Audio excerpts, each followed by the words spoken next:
Could he have improved upon Chelsea's third-place finish? And as for United, who won the title that season, would defeats in that Moscow final have led to Cristiano Ronaldo leaving the club for Real Madrid a year earlier? And would that have meant that Rafa Benitez's Liverpool won the Premier League instead of them? That's a pretty big butterfly effect, all from one missed penalty kick going the other way.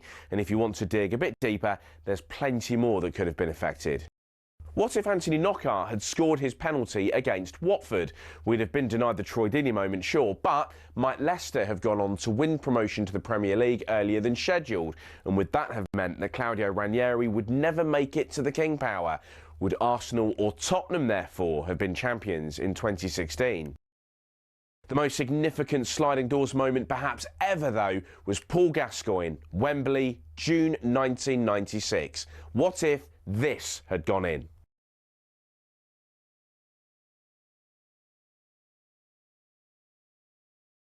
That golden goal would have sent England to the Euro 96 final against Czech Republic. 30 years of hurt could well have come to an end.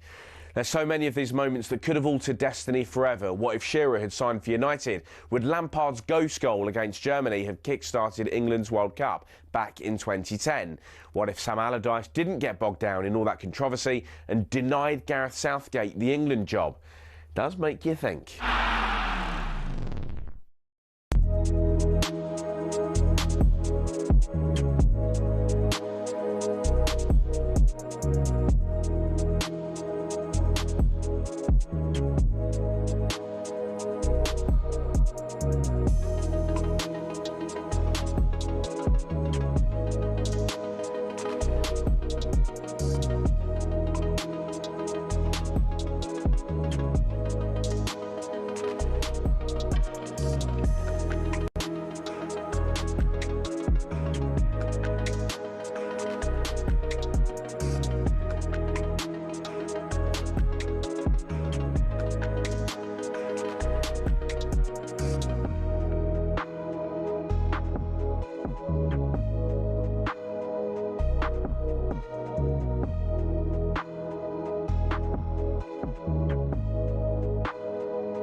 Morning everybody, welcome to the world's biggest sports radio station. It's talkSPORT. My name is Max Rushden, alongside me Barry Glendenning for the 14th season of the warm-up.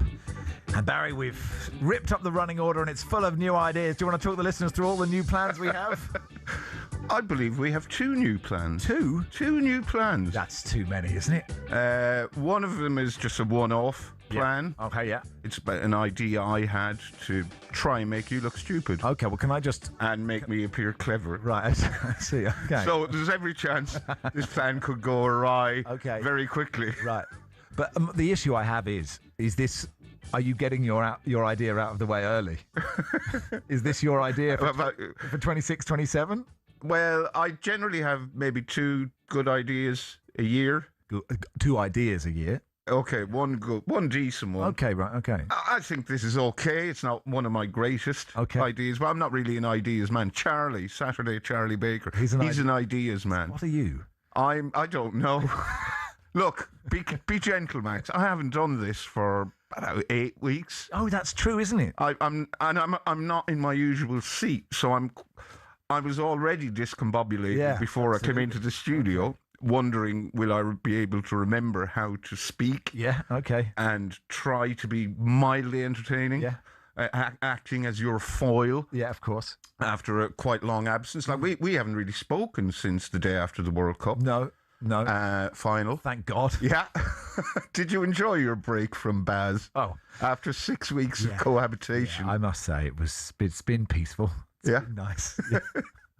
So living with two small boys has been more peaceful than I have to living clear with up me. less mess. That's what I'm saying. That's very unfair now, I would say. I have many shortcomings. Yes. Untidiness is not one of that's them. very fair. Okay, so you've had an idea. This is exciting. And also, producer Reese, who is too nervous to be here today. Well, I think producer Reese, this is shaping up to be one of the greatest acts of cowardice I have ever seen by producer Reese. He wants to get rid of guest the attendance. I think he wants to get rid of guest the attendance. Well, he has unilaterally decided to get rid of guest the attendance. He didn't consult either of us. No, or Justin. Yeah. Now it occurred to me that maybe pressure is being put on Reese from upstairs. That's possible, isn't it? That he is under pressure to get rid of guest the attendance, but he's not allowed to say who really wants. I mean, it's not the first time people have tried to get rid of guest the attendance. No, it isn't. And all those people who've tried to get rid of this no longer work at this. I'm not saying we have power. But guest the attendance, for the time being, is still here. Yeah. And they are not. Exactly right. Although it's not here today because we're trying a new quiz. Yeah. Neither of us know what it is. We don't know what it is. Apparently, it's been tried for the last 2 weeks. Tried where? On this show when we're not on it. Okay, right. Yeah. So the listeners know what it is. We don't know what it is. Right. Okay. That's okay though.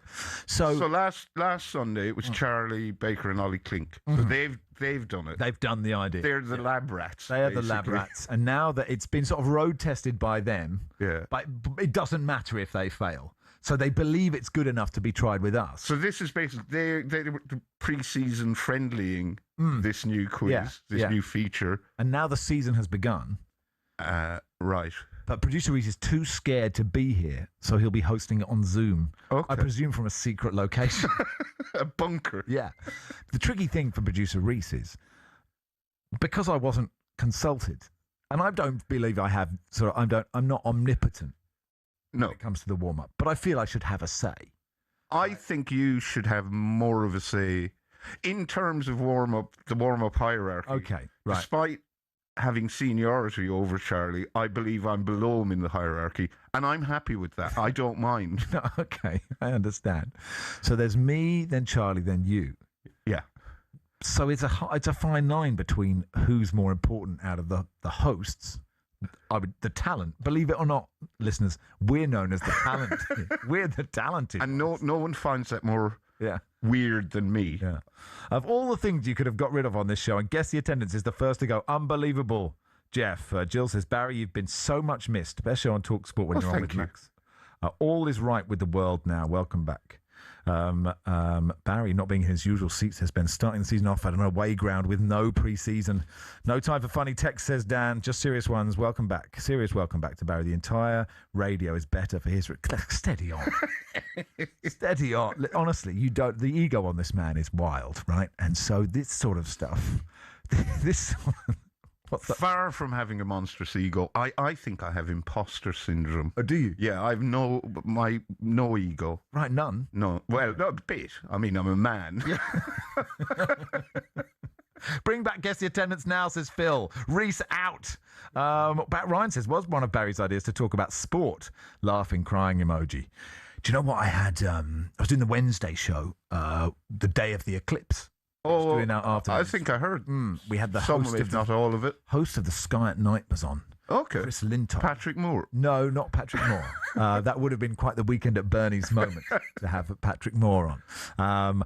What is the cheat to get to level 7 of Prince of Persia, Patrick? Anyway, and I got very excited about the eclipse. And I had one of those moments where I thought I might get a message from the boss saying, could you sound this energized about where you think Marcus Rashford should be playing this season, as opposed to the sort of enormity of space, which I believe is more important than the future of Marcus Rashford? Well, what are you even doing on talkSPORT, Max? Well, I know, it's a good question. Because the thing is, I can't get my head around where space, Marcus Rashford's future. Space. It's just so big and complex that I can't fathom it. I'm not clever enough. Whereas I can kind of get my head around where Marcus Rashford may or may not be next week. I understand he has to be. He's a person who has to be somewhere, and he'll probably be a footballer because that's his job, right? Yeah. I mean, I expect him to turn up playing football somewhere. But if he arrives at my house delivering a parcel from Amazon, while weird, it would, it would really be, oh, hello, Marcus. I think it would be weirder than that. Okay. Because I think one of the issues, if I've really understood the point, is that he's on £300,000 a week. Yeah. Right? So I think if he doesn't get a new deal, I don't think he'll go on to 0 hours contract as an Amazon delivery driver. But maybe he just wants to work. But if he's as fast at delivering packages as he is at running from A to B, he'd probably... That's do you get true. paid per package delivered? Is it know. per hour? I don't... But also, and I don't want to bring this up, but one of the keys over his career has been whether he really wants it, hasn't it? So it could... Whether he really wants £350,000 a week. No. I think he wants that. But no, sometimes he has been accused of not being totally focused at his club. So the question is, when he's holding your package, are you getting the Marcus Rashford who is really bang up for delivering the package, or are you getting the Marcus Rashford who's actually not totally focused on the matter in hand? And so if I'm tracking the package and he's 14 stops away, and then I check again in 25 minutes and he's still 14 stops away, I'm thinking his heart isn't in this delivery. Or if he's, if he's gone to Uber Eats and he's peddling your pizza, and then you see the bike just doing little circles, he's trying fancy dance stuff. He's trying wheelies on the bike, when what you want is it just come on, head down. You're a direct delivery driver, Marcus. You can get there. So that depends, of course. So I actually think in the grand sort of totemic schemes of space and life, the most surprised I would be is if Marcus Rashford arrived at my door holding a Thai takeaway, saying, "There you are." I'd be like, "What are you doing, Mark? You could have definitely got, an Eredivisie gig. Like this is. I'm not saying it's beneath you because you just might want a change of career." Whereas Chris Lintott said there are more grains of sand on Earth, right? Yeah. Than there are planets and stars in the universe. Well, I would expect there to be. No, sorry. No. The other way round. Okay. There are more. I'll never get. I'm not after the Sky at Night gig, but I've lost it on question one. There are more planets and stars than there are grains of. Think how many grains of sand. There's enough grains of sand in Haggerston Playground. Look, if I go to set foot on a beach, there's enough grains of sand to end up in my house or end up in my trainers. Yeah. Think how many planets there are. Yeah, but you got that badly wrong, Max. I don't want to... No, it's a mistake early in the show, but what can we do? There's nothing... It's too late now. It shows that I understand space more than I thought I did. Yeah. Because I was underwhelmed by your incorrect... Daniel says, the great thing about your show, guys, is it doesn't rely on big sporting events to be splendid, magnificent Max and bombastic Barry leading the pilgrimage to Radio Nirvana. That's, honestly. How many dogs did you look after for free during your break, Baz? I looked after the same dog about 4 or 5 times. All right, how'd you go? Grant, Norman, good dog. Norman is a good dog. The problem is it's too hot for dogs at the moment, so our little furry friends can't really take them for long walks unless you go very early in the morning or late at night, because it's just too hot for them and for me. I'm not built for this kind of heat. Tom says, just turned on the radio to hear Max said, when Marcus Rashford is holding your package, interesting radio. Come on, Tom. Anyway, the Tino Deliveramento, Deliveroo football. Go on then, Dan. Here we go. We'll do that for 20 minutes. Delivery footballers, please.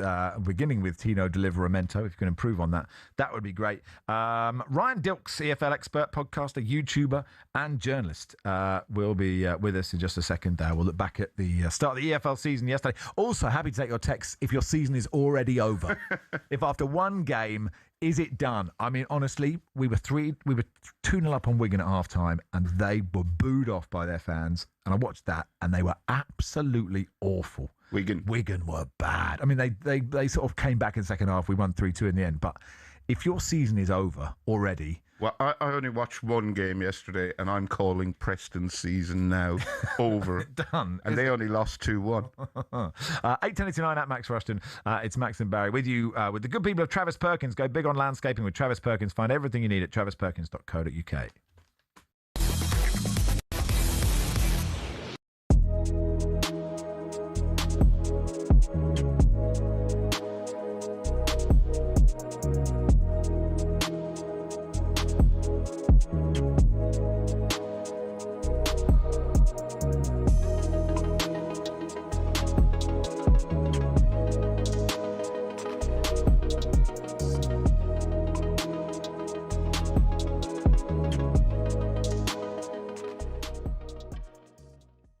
What, 1 euro for one Prem? Yeah, all right. Yeah, Two. obviously. You're swapping 2, Jay. You are. I don't know. Jay, you are.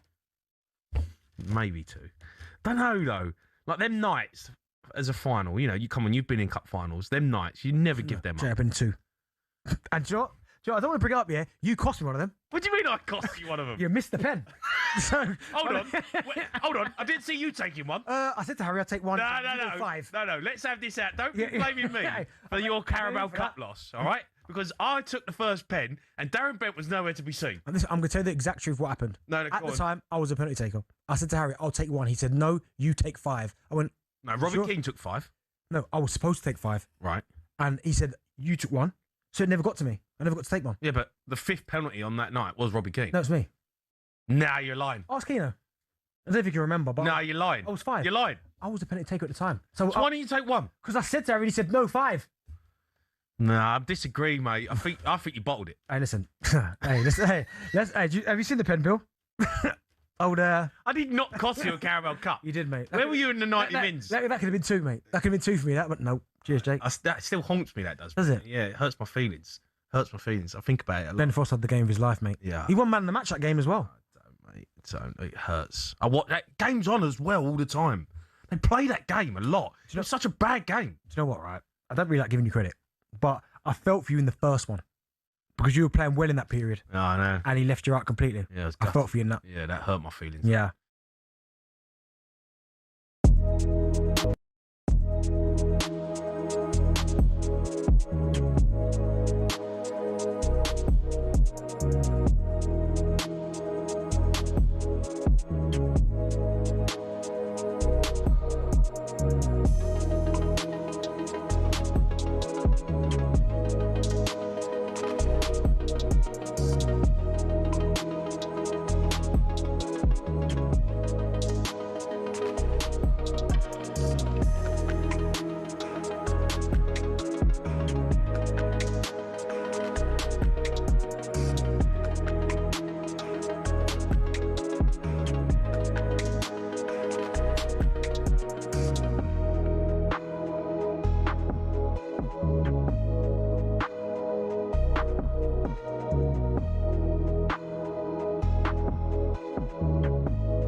Richard writes Hermes Crespo. Lovely. Ben says Emerson Royale Mail. James Just Eat, says Dave. Patrice Every from Jamie. Kevin Postman from Matt. Every Conser from Ben. Parcel Gross from Brian. You're very good at this, aren't you? I'm not sure if Barry has prime. More likely to be Davey Second Clarkson, says Scott. It is Max and Barry with you until... Yes, Barry? Were you about to say something? Nothing at all? Okay. No, do. Just chip in whenever you want. Yeah. Of course, it's Max and Barry with you until 1:30. Here's how the start of the EFL sounded on talkSPORT. And there is the the full-time whistle. You can sense the relief in the Tough Sheet Community Stadium. Bolton Wanderers 2, Preston North End 1. Portsmouth 1, Queen's Park Rangers 3. A terrible 15 minutes for that Pompey back line. Bristol City 0, Millwall 2, Josh Coburn at the double. Stoke 1, Swansea 2. They've turned it around here, and Adam Eder has scored with his first touch. Leyton Orient 1, Sheffield Wednesday 2. Jamal Lowe was pulled to the floor after receiving the ball with his back to goal. Jamal Lowe himself, he got up, he took the penalty, and he sent the goalkeeper the wrong way. Lift off for Bromley in League One. It's Barnsley 0, Bromley 1. And off the bench is Victor Adebayo. Game over. Norwich 0, West Brom 2. Jimmy J. Morgan with the goal. A solo goal cutting in from the left. Charlton 2, Derby 1. Tyrese Campbell with the goal. Ball broke to Campbell, left half of the penalty area, 12 yards out. He smashed it across the keeper into the far corner. We've just got into injury time, and it's Middlesbrough 2, Lincoln 1. They've turned this one around, and it's Will Lancashire again. Now, the comedian Tom Rosenthal's been in touch. DP Dida, Fred X. Good. Wayne Deliverooney from Mick and from Jason. Also, Mick, Martin Zauba Mendy. I'm a big fan of Josh, Norwich fan in Essex. Where's Hula Handle with care? Anyway, let's bring in Ryan Dilks, AFL expert, podcaster, YouTuber, journalist. Hey, Ryan, you okay? Morning, gents. I'm good, thank you. How are you? Yeah, good, thank you. It's fun, isn't it? The opening day, we've got all our ideas of who's going to do well. And so the season isn't won or lost on the opening day. But it really, if you lose, it really feels like, can we just start the next one? Yeah, you say it's not won and lost on the opening day, but you should probably tell that to people on Twitter, because the number of fan bases who have completely lost their heads after one 90-minute game is outrageous. But that's the Championship for you. It's good to have it back, and it's good to see how everything is going to twist and turn over the coming weeks. So, Ryan, my two tips to win the Championship were Norwich and Borough. Borough won, but made heavy-ish weather of it against Championship new boys Lincoln City. And Norwich, their season is now over because they lost against West Brom at home. Am I about right with that, do you reckon? Well, you say Middlesbrough made heavy work of it. That is a very accurate description, because I think they would have been a very popular pick in a lot of accumulators this past weekend, but they made very, very heavy work of a Lincoln side who did do very well, in fairness to them. They're obviously coming off the high of winning League One last season, and gave Middlesbrough one hell of a game. I think, considering Middlesbrough so far, I'm right in saying, have spent the single most in a transfer window in Championship history for a side who haven't had parachute payments, 40 million or so they've spent now. Yeah, I was expecting more, but it is the first game of the season. We shouldn't get too carried away. As far as Norwich are concerned, they have every right to feel aggrieved, because I don't know if you've seen West Brom's opening goal. My word. How that wasn't ruled out. I mean, it's a handball, right? It's not Maradona-esque, right? But the cross comes in quite quickly. But yeah, I'd be pretty annoyed if I was. The Norwich defenders were quite annoyed. Considering you've got your back up many times, Max, over these random handballs that we've seen over the seasons, flipping heck, how that wasn't given. The most confusing thing for me is the linesman is right behind the direction of the ball. So what on earth he saw, I have no idea. But aside from that, Norwich dominated that game completely. How they didn't get something from it, Lord only knows. Yeah, I think you're right. The winning goal actually was brilliant. And as I was watching it, we heard it. What's his name again, please, Ryan? Jimmy J. Morgan. Jimmy J. Morgan is a good name for a footballer. And my main thought was, oh man, there are so many footballers, and they keep producing more of them, and there's just too many of me to keep up. How am I meant to focus on this guy for the next 10 years? I don't know. But like, is he 17? Is he 35? Is he brilliant? It was a wonderful goal. It was a really nice goal, and I'm surprised you're not more familiar with him, Max, considering he was on loan at Peterborough last season. Okay, well, I keep that. So I mean, obviously, just blank that out. It's sort of like redacted FBI files for me. Well, that's a reason to dislike him now for you, isn't it? But yeah, he's very promising on loan at Peterborough last season, and he hasn't played at Championship level before. So I had my reservations about how he'd get on, but highly rated at Chelsea. Very good goal yesterday. You're absolutely right there. So yeah, how he'll get on at West Brom will be interesting to see. I was pretty impressed with Bolton. I watched their game against Preston in its entirety. They were 2-0 up at half-time. Preston were dire in the first half. Bolton sort of scraped over the line at the end, but I think they were worthy winners, even though Preston missed a couple of great chances in the last few minutes of that game. How do you rate their chances of staying up, Ryan? I think the relegation battle in the Championship this season is really hard to call. Obviously, last season it was a bit different with Sheffield Wednesday basically being relegated before a ball was even kicked. And then we had Oxford as well, who had one of the lowest budgets we've ever seen in the Championship. So Bolton, they don't have the biggest of budgets. I was expecting them to struggle, but I was very impressed with them yesterday as well. They've got a lad called Thierry Gale who was playing like flipping Thierry Henry yesterday. He was outrageously good. But yeah, Preston probably should have got something from it. If you did watch the game yesterday, you'll also be wondering why on earth Militon Asmajic decided to pass the ball when he was clean through one-on-one with the goalkeeper. But yeah, Preston aside, a few people are worried about heading into this season. Paul Heckingbottom has made it very clear he is not happy at all with the transfer business they've done so far. And that's despite spending £6 million, by far Preston's biggest transfer record signing on Alfie Devine from Spurs. But yeah, two sides who may very well be down there come the end of the season, and Preston especially, if that showing was anything to go by for the most part. Stoke lost, so that's their season, another season done for them, isn't it? Yes, absolutely. Yeah, Stoke are a funny one because they have also spent an awful lot of money this summer. They've spent over 25 million, or nearabouts 25 million on some players who I think are remarkably bang average. I was trying to think of a comparison for people like yourselves who obviously spend more attention to the Premier League than the Championship. And the best I could come up with is their two main signings are Ethan Galbraith, and he's not actually signed yet, but George Hurst is another one they've been linked with. Mm-hmm. They have been linked with spending 10 million on Hurst, and they've already spent 10 million on Galbraith. And the best comparison I could come up with in the Premier League is if Fulham spent 80 million on James Garner and then another 80 million on Liam Delap.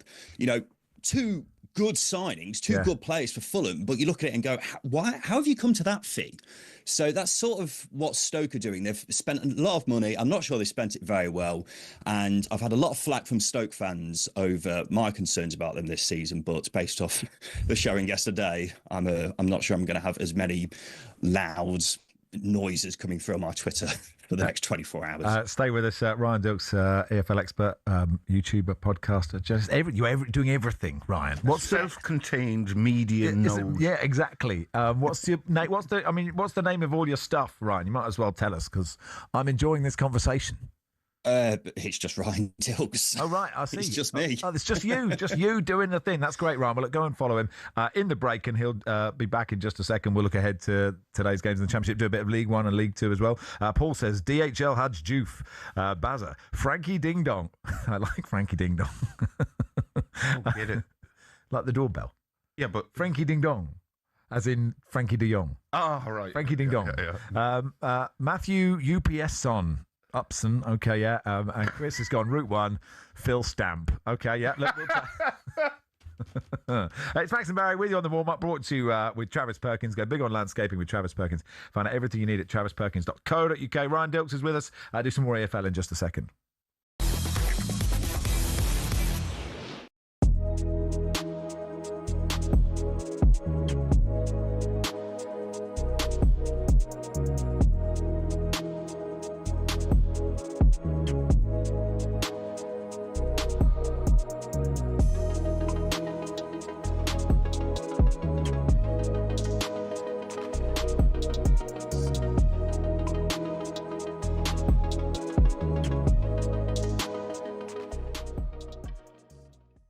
Who's winning the title? Don't know. I don't know. I want to know what you think of this because I haven't got a clue. I really haven't. I think it's one of the most hardest calls to make we've had in recent years. The thing is about Manchester City, I wonder without Pep how different it'll be. Yeah, and if they lose Rodri. Exactly. You wonder what it's going to be like, but then you never write them off. Arsenal, I think, look like the most complete team. Gabriel injured though for 5 months. For 5 months. And Trossard going out. I don't like the Trossard sale. I really don't. I think he's such a big influential player for them. I can't believe they've sold him. I know, but then Guimaraes came on in. Big signing. Like him a lot. But then I also look at Manchester United and I wonder, but Chelsea, I think, Jason's right. I don't think we should be sleeping on it at all. We could have a 5 or 6 horse race this season. Yeah. That would be incredible. It really would. I don't want to see somebody run away with it. Go on then, though. But Jason looked down the camera and delivered that it will be Chelsea. I know. So who is it, Ben? Put your neck on the line. I'm going to say Man United. I do. I think Man United. I think the last season's form has set into motion a style of play and an expectation of what them players have to deliver week in, week out for Manchester United.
Ryan says, Iron Ribbon. It's nice, Laurie. Chuck it anywhere, TOT. Not sure. DXC Dean says HPC Logistics. Patrice Every. Return to Bentner says, that's nice, Ryan. Barca Jim. Very clever bunch. Aren't they? We've trained them well. Barca Jim says, have we had Parcel Desai yet? No, we haven't. And that's very good. Well done. I was about to patronise you, but I can patronise you about Scottish football any time, Jim.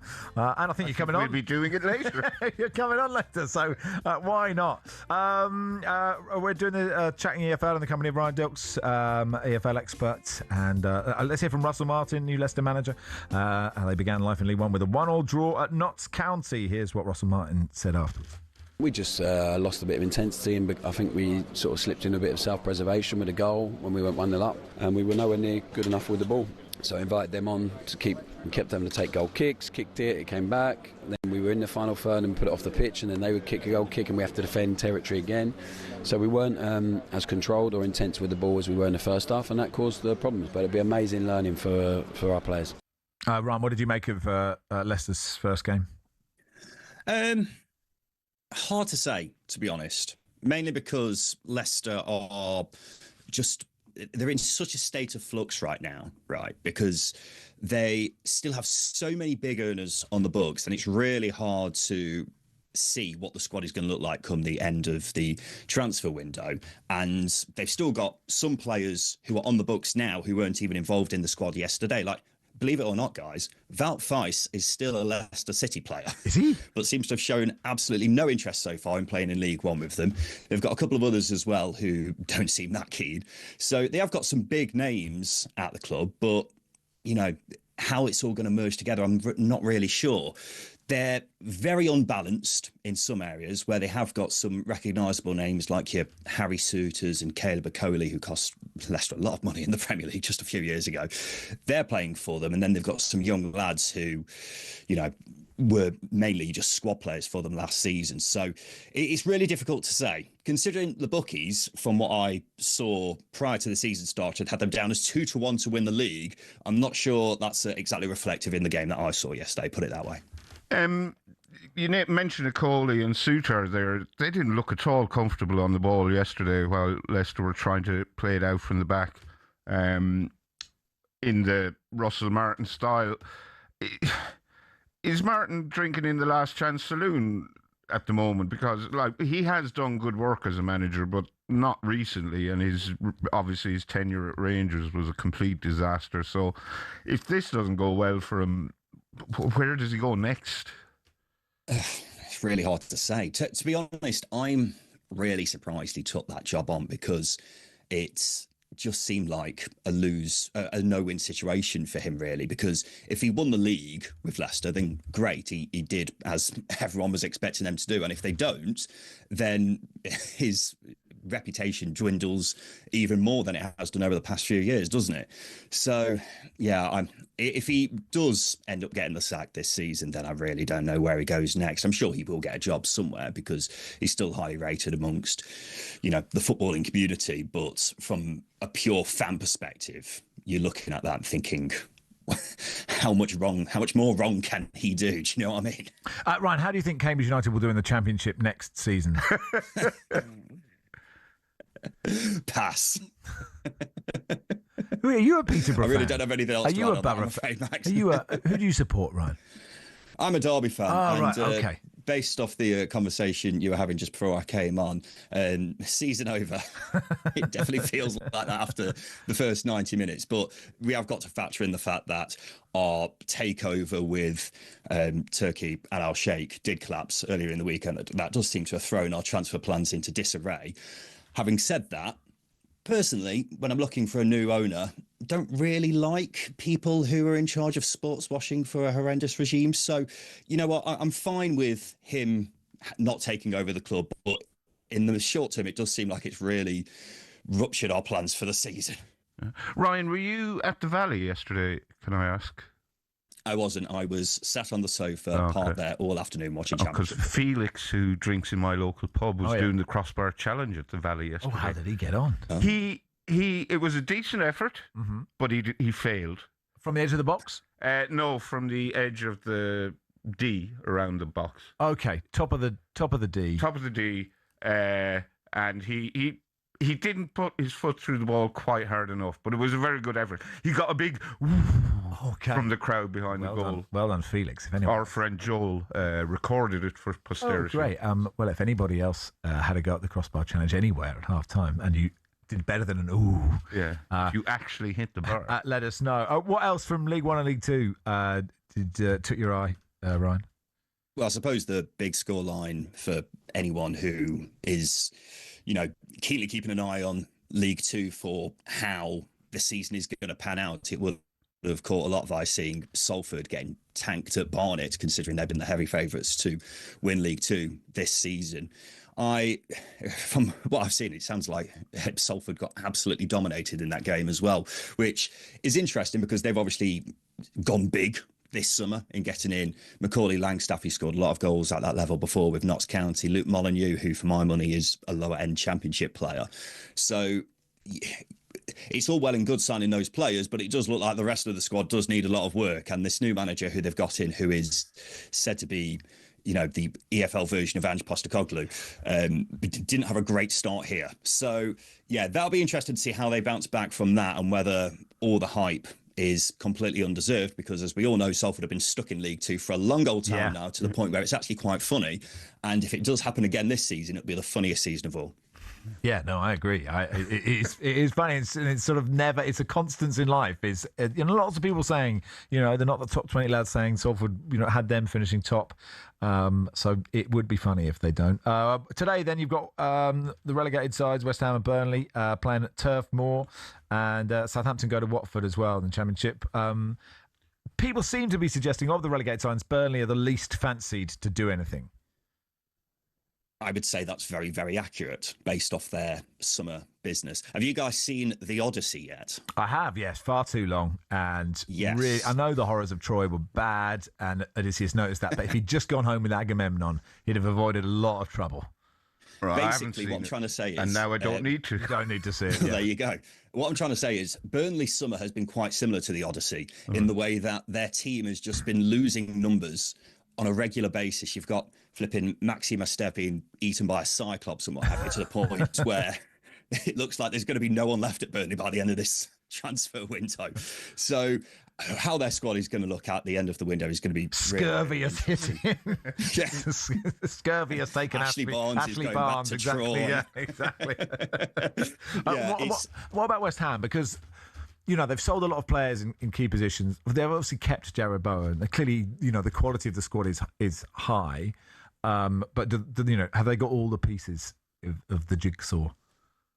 They haven't got all the pieces yet, but they have got most of the jigsaw lined up, I would say. Considering this season we've headed into the EFL with 3 heavy favourites for each division, West Ham are the one who I think are most likely to walk the league this season, quite frankly, because, as you mentioned, they have kept Jared Bowen. That's a pretty good start. But we have also got to keep in mind that they came down with the 15th with the highest points tally a Premier League club has ever had, has had for 15 years.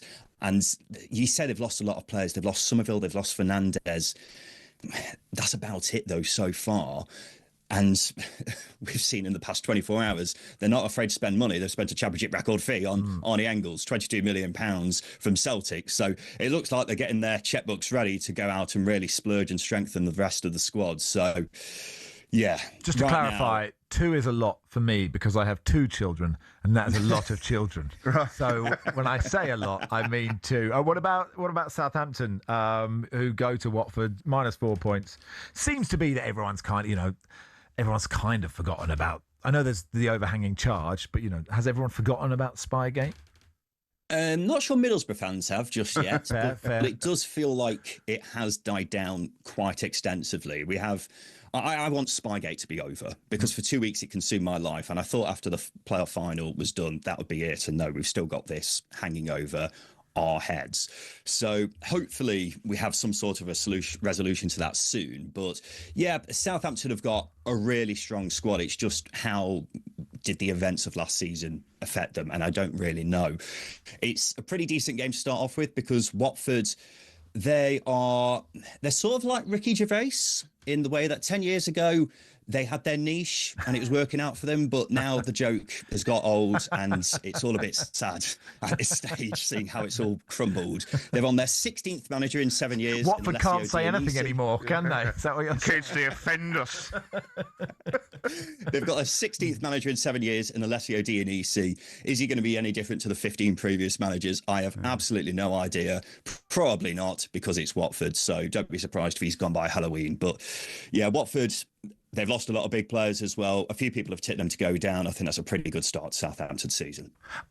If Watford are like Ricky Gervais, it means I cannot watch any Watford games because I refuse to watch anything with Ricky Gervais. Ryan, thanks for coming on. I enjoyed your company tremendously. Yes. You've done us a big favour filling that half hour. Yes, thank you, Ryan. No problem at all. Glad I could help. Ryan Dilks there. So, yeah, follow him on YouTube and Twitter and all the social media stuff. It's Max and Barry with you until 1:30. Your quiz is coming next. Oh, it is? Yeah. Barry's quiz. Has it got production? Is there music? I think there is, yes. Oh, wow. I did ask for... I mean, it's not the Oscars right. or anything. No, that's okay. Yeah. That's fine. Okay. I've even written my questions down on cards, Max. Oh, wow. Like a proper quiz show. Okay, great. Have you got a spangly jacket? I don't. Okay, fine. Coming next, Barry's big quiz.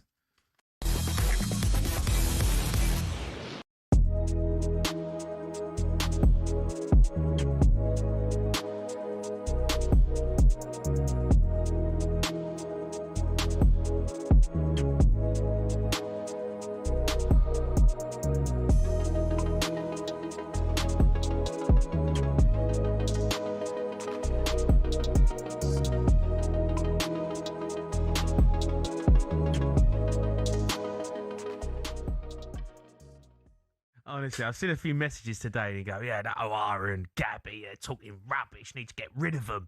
You know, Rory talks sense. I'm like, having a laugh. Yeah, that was me. That was me saying that. Yeah. I've been commenting. I've been, God, those two have been terrible. Look at those two giggling away. Brennan Johnson, listen, fair play to him. He had a little bite. And that's fine. Got no problem with a player having a bite back because it's all part and parcel of working in the media, being a footballer. You're going to take criticism. He obviously didn't like the fact we said it was crap for crap. What he didn't realise, and I'm sure... That's weird of him, isn't it? Yeah, obviously he's not going to like that. But, it was only a bit of a laugh. But, I get it. People are going to... You get the ump with things. I've been called crap plenty of times. Get called crap every single day of the week. Don't take it personal. All right? It is what it is.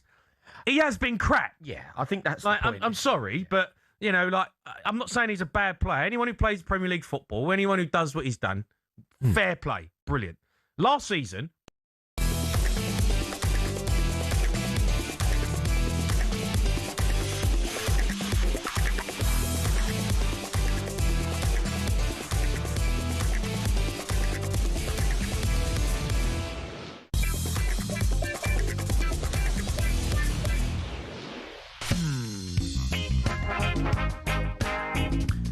Morning all, you are listening to the warm-up on talkSPORT. It's Max and Barry with you until 1:30, and it's time now to hand over to your host for the next bit, Barry Glendenning, who's has come up with an idea, which is a pretty dramatic thing for Barry. It's very much not normal behaviour. It's not normal behaviour. Barry has an idea. Could this be a new thing? Could you have a new idea every week? Ooh, that's asking a lot. Every other week? I could try once every 3 weeks. Okay, yeah, let's not go too hard, too fast. Yeah. Tell me what the idea is, Barry. Well, so after the World Cup, I had some time off, and then I decided, right, I need to start swatting up on...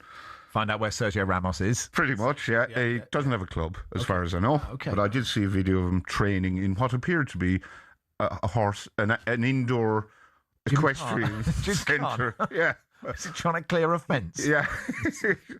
Is he doing badminton? So I don't think he's retired. He might be going to do dressage somewhere. Excellent. The all-new Charlotte Duverdin. Because I think when, what was that racehorse? Won the Gold Cup a few times under Ruby Watch. Best mate.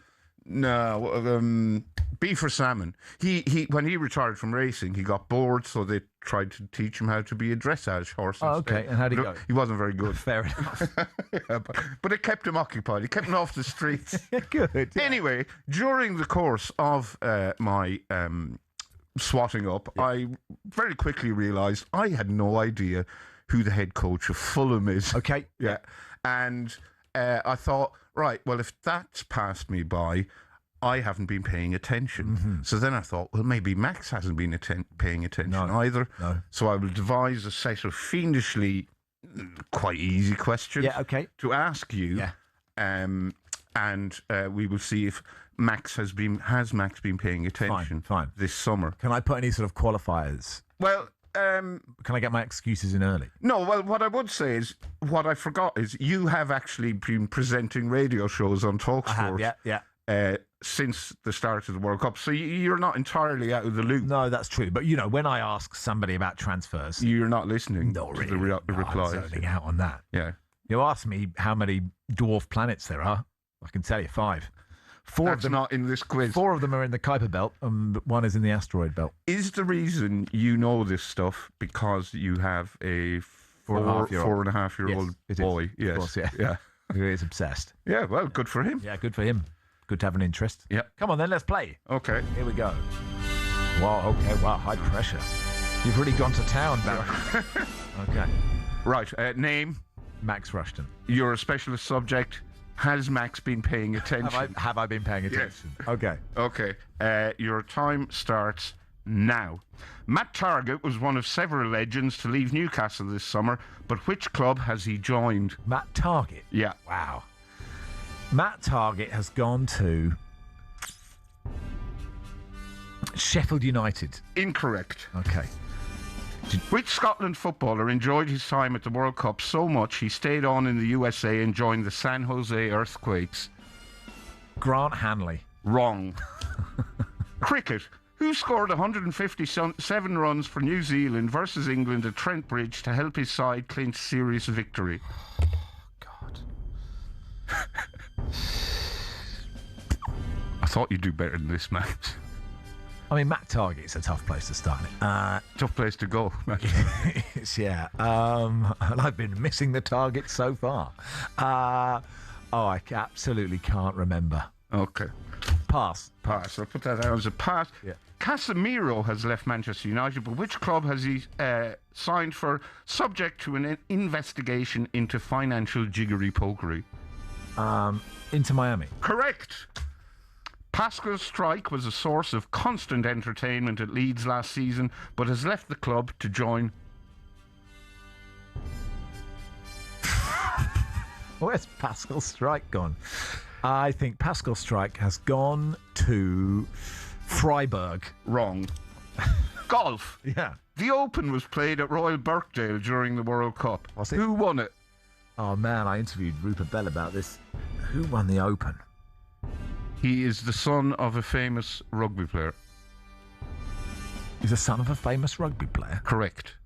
And the grandson Is that a correct answer? of a not quite as famous international cricketer. Oh, so, okay. You don't get clues like this on the real Mastermind, Max. So his granddad's a cricketer? Yeah, and his father is a very famous rugby player. Oh. And he's from New Zealand. Barry Lomu. Wrong. Having played a critical role in helping Arsenal to win the title last season, with what club will Christian Nørgaard be hoping to repeat the feat this time around? Oh, yes. I even messaged you to say Christian Nørgaard's gone somewhere. Where the hell's he gone? And he's gone somewhere quite good, hasn't he? That is debatable. He's not gone to Chelsea. Has he gone to Chelsea too? With Jordan? They can't have signed him and Jordan Henderson. Where's Christian Nørgaard? Everton. Yes. Yes. Daisen Maeda left Ipswich Town. Correct. With what championship club did former Chelsea legend Eidur Gudjonsson's son Andri score this weekend? I watched it. And I said, it's Eidur Gudjondsson. He's old to be playing. I did my joke just to myself about this. Now, what team was that? What highlights have I seen? I'm pretty sure your 2 minutes are up, but we'll keep going. Well, look, we've got 4 minutes till the break, and you've still got some questions. I think people are probably enjoying this, Come on. It was on Friday night. Oh, yeah, that's right. Who played on Friday? Wolves played somebody. Blackburn Rovers. Correct. Who is the head coach of Fulham? Arbeloa. Correct. Nathan Ake headed for the Manchester City Dormark Do-One this summer, but at which club has the Dutch defender rocked up? Whoa. Where's Nathan Ake? I'm sure this was on Football Weekly. Lars did a quiz and we stopped at Nathan Ake and I said I don't care. Nathan Ake's gone to Perugia. Incorrect. Our old friends' Profit and Sustainability Rules, PSR, have been put out to pasture this summer and replaced with SCR. What does SCR stand for? Some crap rule. Near enough. I'll give you that one. Squad cost ratio. Okay, fine. What French football club does Liam Senior manage? Has he gone back to Strasbourg? No. Lens. No, incorrect. Who won the women's singles title at Wimbledon this year? Joe Jury. Linda Noskova. Who replaced Oliver Glasner as head coach of Crystal Palace? He looks a bit like you. Does he? Oh, he does. Pierre Sage. Correct. Luca Dean left Aston Villa. PSG. Yeah, correct. What English football club does Callum Wilson play for? Brentford. Correct. Okay. That is the end of the quiz. Okay, so... You got many, many wrong. Yeah, okay. Matt Target is gone to Hull. Oh, yeah. Angus Gunn stayed in the States to join the San Jose Earthquakes. Pascal Strike is at Brighton. Is he? Ryan Fox won the Open. Oh, yeah. Grant Fox is his dad. Yes. And his granddad is Fantastic Mister? Correct. Yes, okay. Christian Urgaard's Everton. Yeah, I got that right. You got that is in Mienda. Yeah. You got that. Head coach, you got that. Nathan Ake's gone to Fenerbahce. Is he? And Liam Ross Senior manages Paris FC. Okay. Oh, and your pass was Devon Conway scored 157 runs. Did you enjoy the quiz? I did enjoy the quiz, yeah, and I don't... Listen, you can't... I'll be honest, I thought you'd do a lot better. Well, you can't know everything, can you? Yeah, but you could know something. But... Like, you got about 5 out of 15, I think. I don't think I'm here for knowledge. Yeah. I don't think that's sort of my... When you think about the pantheon of hosts at talkSPORT, I don't think I'm here to... I'm not here to... I don't want to bore people with information. Mm. I'd like to know how the listeners got on. Okay. 81089. If you are... Charlie Baker... If you got more than 10. Charlie Baker says, this is Way Dots. He's right. This is What Are You Even Doing on talkSPORT. It is a classic episode of Way Dots. But yeah, how did you get on at home? Let us know. Or if you have any other questions... If you could supply me with some questions for Barry. Because I don't think it's fair that I should be the only one seen as stupid on this show. Jez in Calgary says, this is fantastic. Can you make it a weekly quiz that lasts 10 minutes? Is he? Question mark. The whole idea is, as the season goes on, I've got a question for you. Okay. Who's the Watford manager? I haven't a clue. We were told 10 minutes. I know. I wasn't listening. Neither was I. And who knows? There's no point concerning that. That is a waste of information for your brain, isn't it? Because it will change very soon. Is he Spanish? No. Okay. I don't know. Actually, it might be. He's normally Italian, isn't he? They're normally Italian. Mixes between Italian and Quique Sanchez-Flores. I suspect. Maybe it's Quique Sanchez-Flores. He's probably there. Who was the other one? I don't know. Oh, okay. Anyway, 81089. Laurie says, can we have the correct answer to the questions? Yeah, that's what in Mastermind, you give the correct answer. If it's not a pass, you give the question straight away. Oh, okay. There we are. Yeah. Reese, producer Reese we says... should do it again. Yeah. Producer Reese says, Barry's quiz. Round of applause. He's just trying to... Butter me up. He's trying to butter us up ahead of him, trying to kill Guess the Attendant. We know your game, Reese. Too cowardly to come in, and now you're killing the greatest feature on radio. We see you. It's Max and Barry with you until... Adam says, can I ask what you are here for, Max? How dare you? But he's a vibes man. Yeah, I'm a vibes man. He's like talkSPORT's answer to Bez. Thank you so much. Some maracas, and I'll talk to you about fracking. Dances on the spot. There we go. 81089. What am I here for? Who's joining us next? Jacob Hawley, comedian, Arsenal fan. It's the Community Shield today. It's all happening so fast. Arsenal v Man City. We'll talk about that in just a second.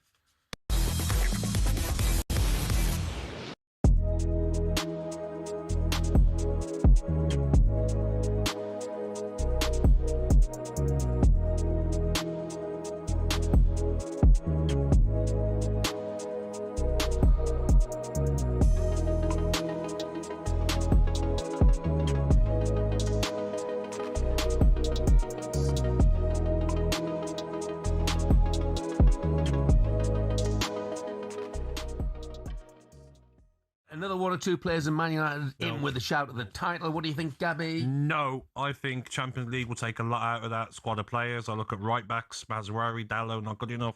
Centre backs, they need cover there as well.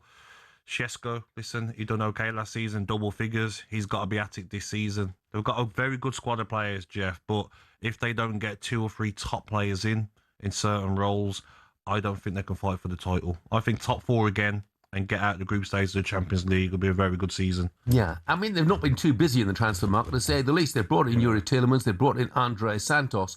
Ben Foster thinks one of those is the signing of the summer. I still think Yuri Tielemans is the signing so far. What a better business that is. What a bit of business. Yeah. Honestly, I genuinely still think I'm watching a load of transfers happen and, Tottenham spending a lot of money and Arsenal just spent a lot of money.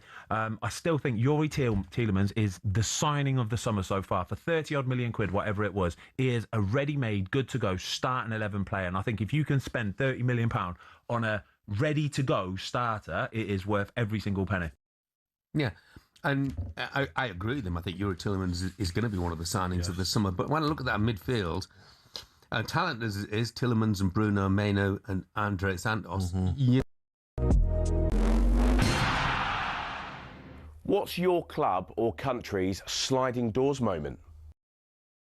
Its meaning originating from the 1998 rom-com of the same name, a sliding doors moment in football terms is simply a question of what might have been. An incident in a game where, had it gone the other way, would have altered history. For example, say John Terry had scored that penalty in Moscow in 2008. Chelsea would have been European champions and Avram Grant would have the biggest medal in continental club football to his name.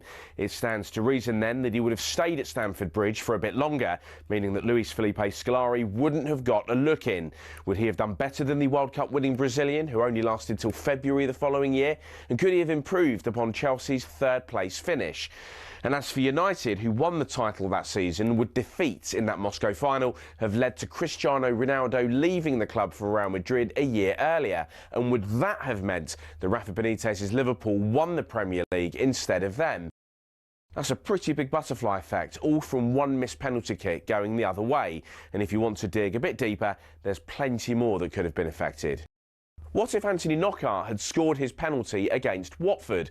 We'd have been denied the Troy Deeney moment, sure, but might Leicester have gone on to win promotion to the Premier League earlier than scheduled? And would that have meant that Claudio Ranieri would never make it to the King Power?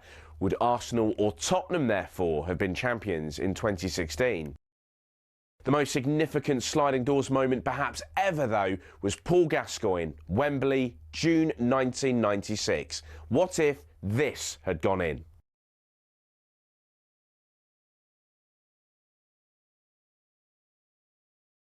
That golden goal would have sent England to the Euro 96 final against Czech Republic. 30 years of hurt could well have come to an end. There's so many of these moments that could have altered destiny forever. What if Shearer had signed for United? Would Lampard's ghost goal against Germany have kick-started England's World Cup back in 2010? What if Sam Allardyce didn't get bogged down in all that controversy and denied Gareth Southgate the England job? Does make you think.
A fresh start, but the same old intense rivalry renewed with more silverware at stake. Arsenal receive the Premier League trophy.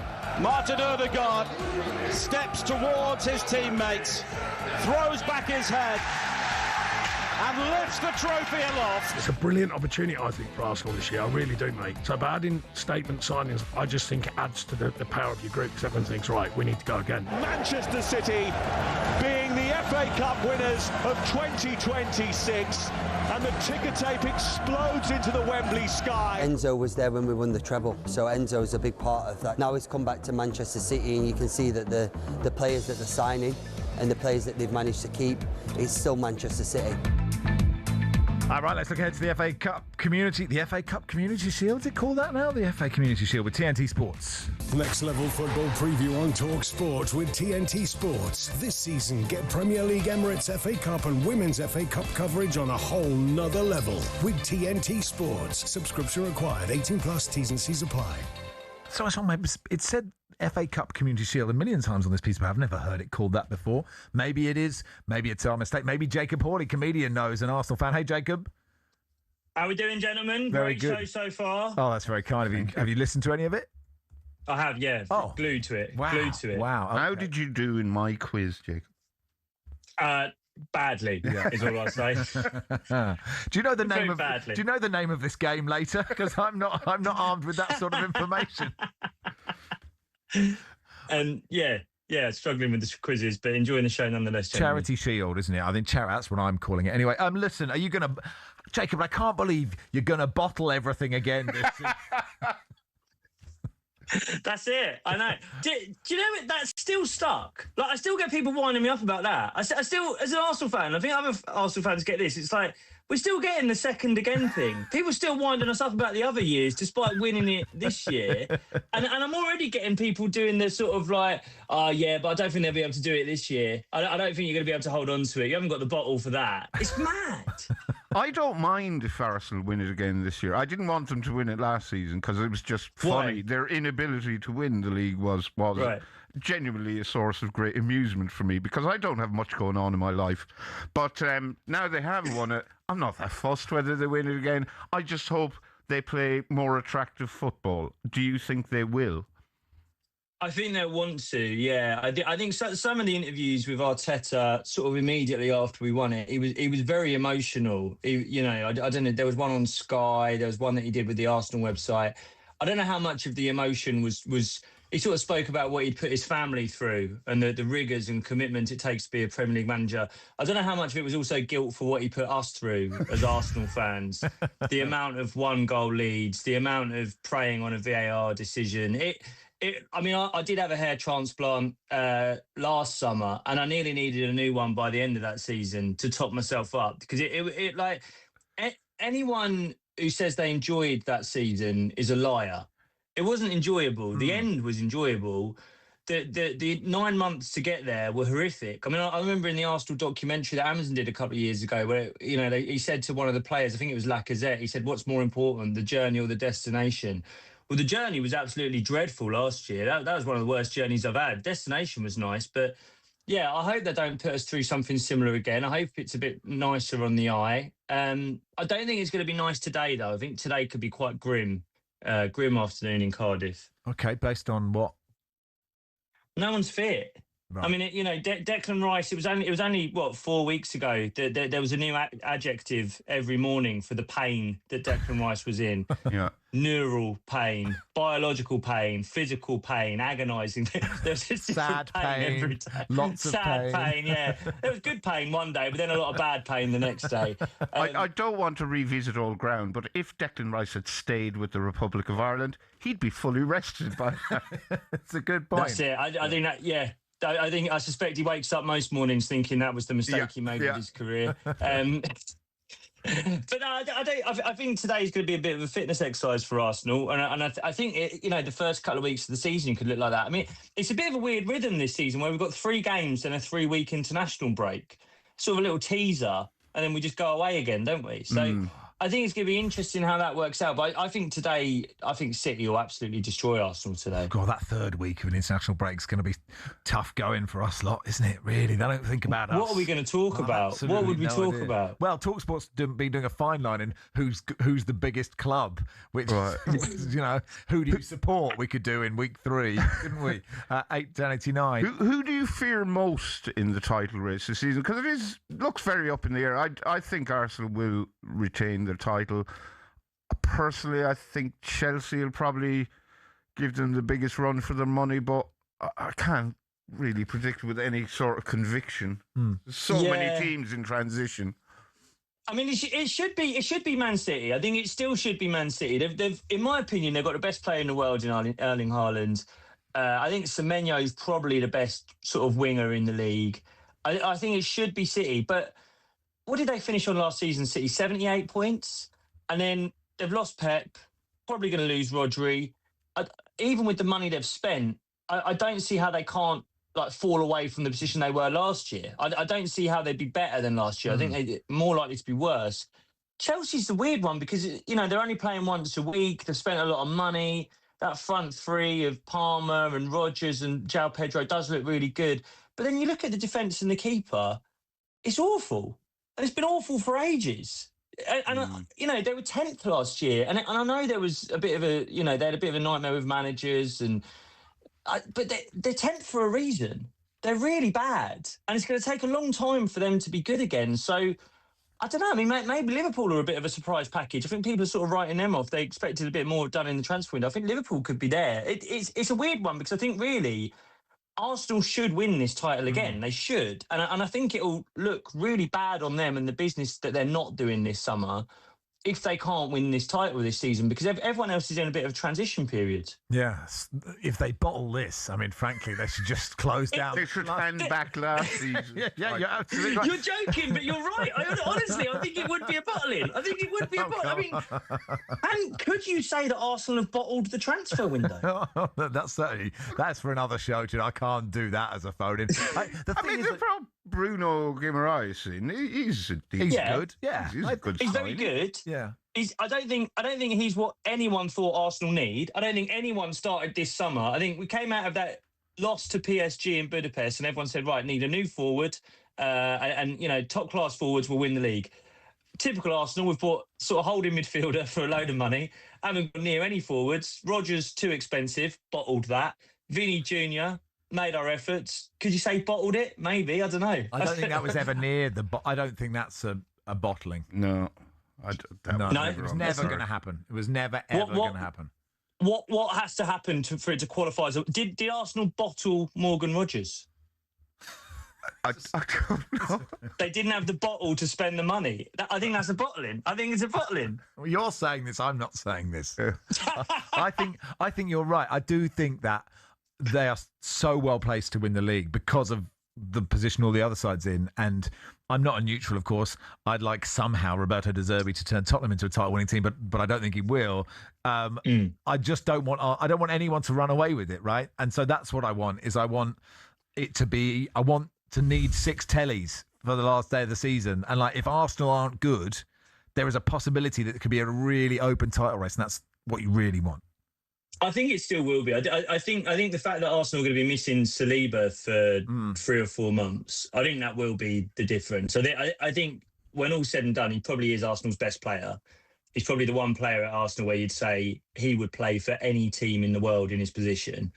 And I think missing him, Arsenal will lose some games. Arsenal will lose games at the start of the season. I think it'll be interesting whether they can do what City have done in previous years of kind of muddling around a bit in the autumn and then going on a big run in the spring and sort of pulling everyone else in and tracking everyone else down and winning the title, because that's not how Arsenal have done it over the last few years. It's been much more that Arsenal take first place.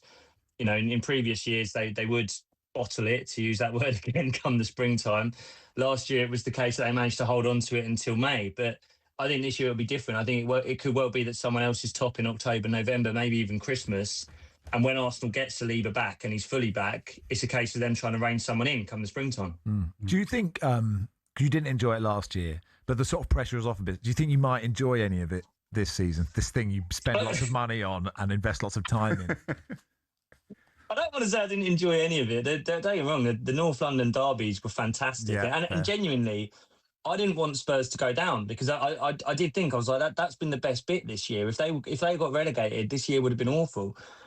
Champions League was great. I think it will be better to watch. I think a player like Bruno is a lovely footballer, and I think it'll be really nice watching him. And I think also the one area where Arsenal will just get better without doing anything in the transfer market is we didn't have Havertz fit for most of the season, didn't have Ødegaard fit, didn't have Saka fit. I think they started 1 Premier League game last year. They're our 3 best attacking players. So if they're fit, we will just be miles better and miles better to watch as well. I think sometimes we all get a bit over. We focus too much on what's Arteta telling them to do, what's the manager telling them to do. I think it's more just that, like, he puts players on the pitch, and if they're good players and nice players to watch, you'll play good football that's nice to watch. And last year there was a lot of Gyökeres in his Timberland boots, you know, big midfielders sort of plodding around, hoofing it to each other. And hopefully this year we get the nice twinkle toe players back on the pitch. Jacob, are you convinced by Victor Gyökeres? I'm not yet.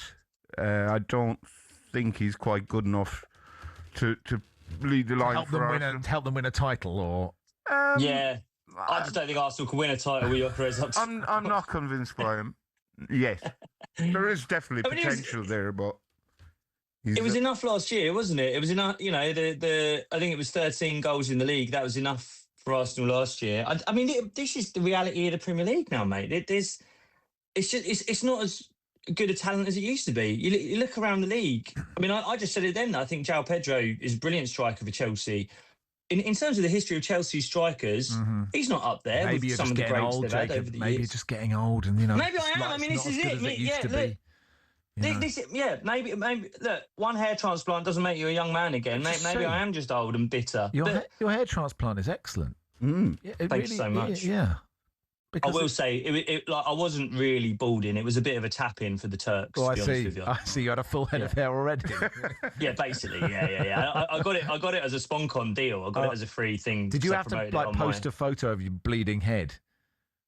I did a full episode of my podcast, the Screen Rock podcast, with a bleeding head. Right. And if I'm honest, I wasn't massively complimentary about the surgeons or indeed the facility that I had the transplant done in. But I mean, by that point, it's too late. They can't take it back, can they? So no, that's a good point. Well done on that.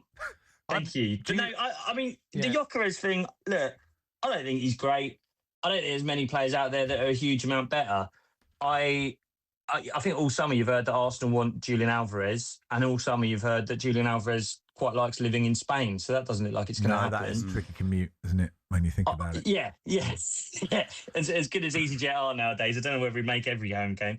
I hope we do one big forward signing. I like the look of the Bradley Barcola kid from PSG. They've got about 9 forwards now, so surely they've got to sell someone.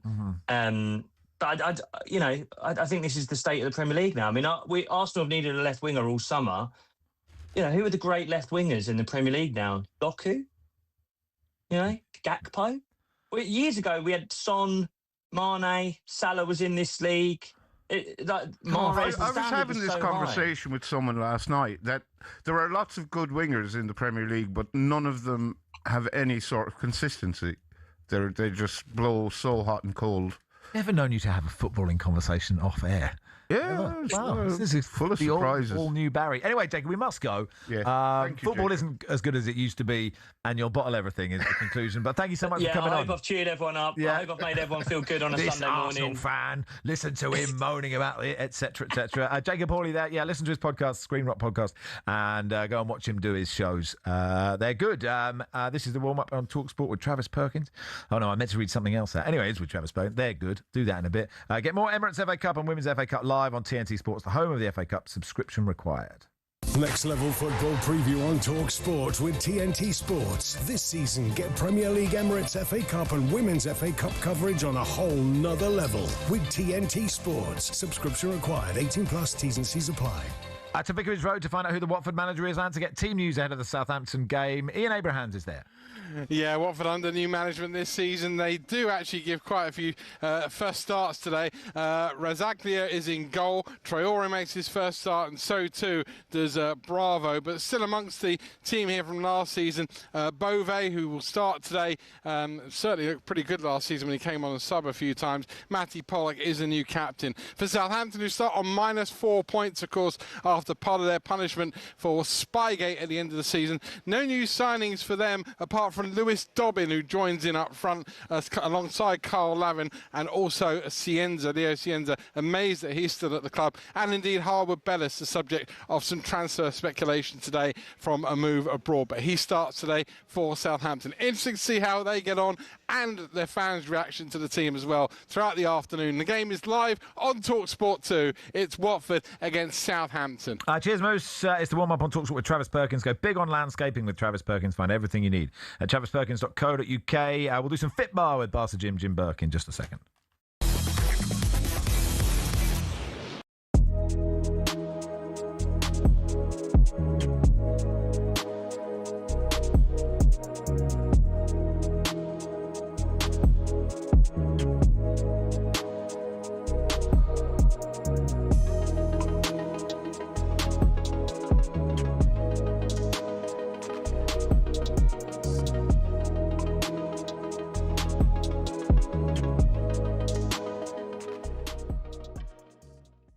Gabby Bungler, who joined myself and Drive on Monday, I asked him if he thought Arsenal are to win the league. Yeah, I do, yeah. I think it's done, mate. Do you? Yeah. What, do you think it's over? Yeah, it's over, mate. Really? Yeah. That's strong, man. They went and brought in Guimaraes as well, mate. Come on. Yeah, I hear you, all right, and I probably don't want to admit it yet. Yeah. We ain't even kicked a ball. I know. They're the only settled football club in the league. Exactly. Right? That's what they've got going for it. What do you make of that? Do you feel like look, you're an Arsenal fan? They had a great season last season. Yeah. Are they? They're the team to beat. I think of course they're the Premier League champions. They're the favourites, but I wouldn't sit here today, no chance, and say, it's ours easy. No way whatsoever, because there's so many factors last season. I mean, Arsenal finally got over the line. They played a productive way that maybe for some people, I didn't actually mind it. I quite enjoyed watching it, but there were some people that said that they stunk the place out in terms of the way that they played the game, but they did what they needed to get over the line. They did stink the place out. Well, no, you didn't. Well, they did. How? Well, they stunk the Premier League out. You can't stink it out and win it. No, you can. No, you can stink it out and finish fourth bottom. Hey, I'll tell you that. You can do that. You did stink it out. No, like you brought the level of fun down in the Premier League. For a Gooner, it wasn't. Ah, come on. It was turgid, some of the...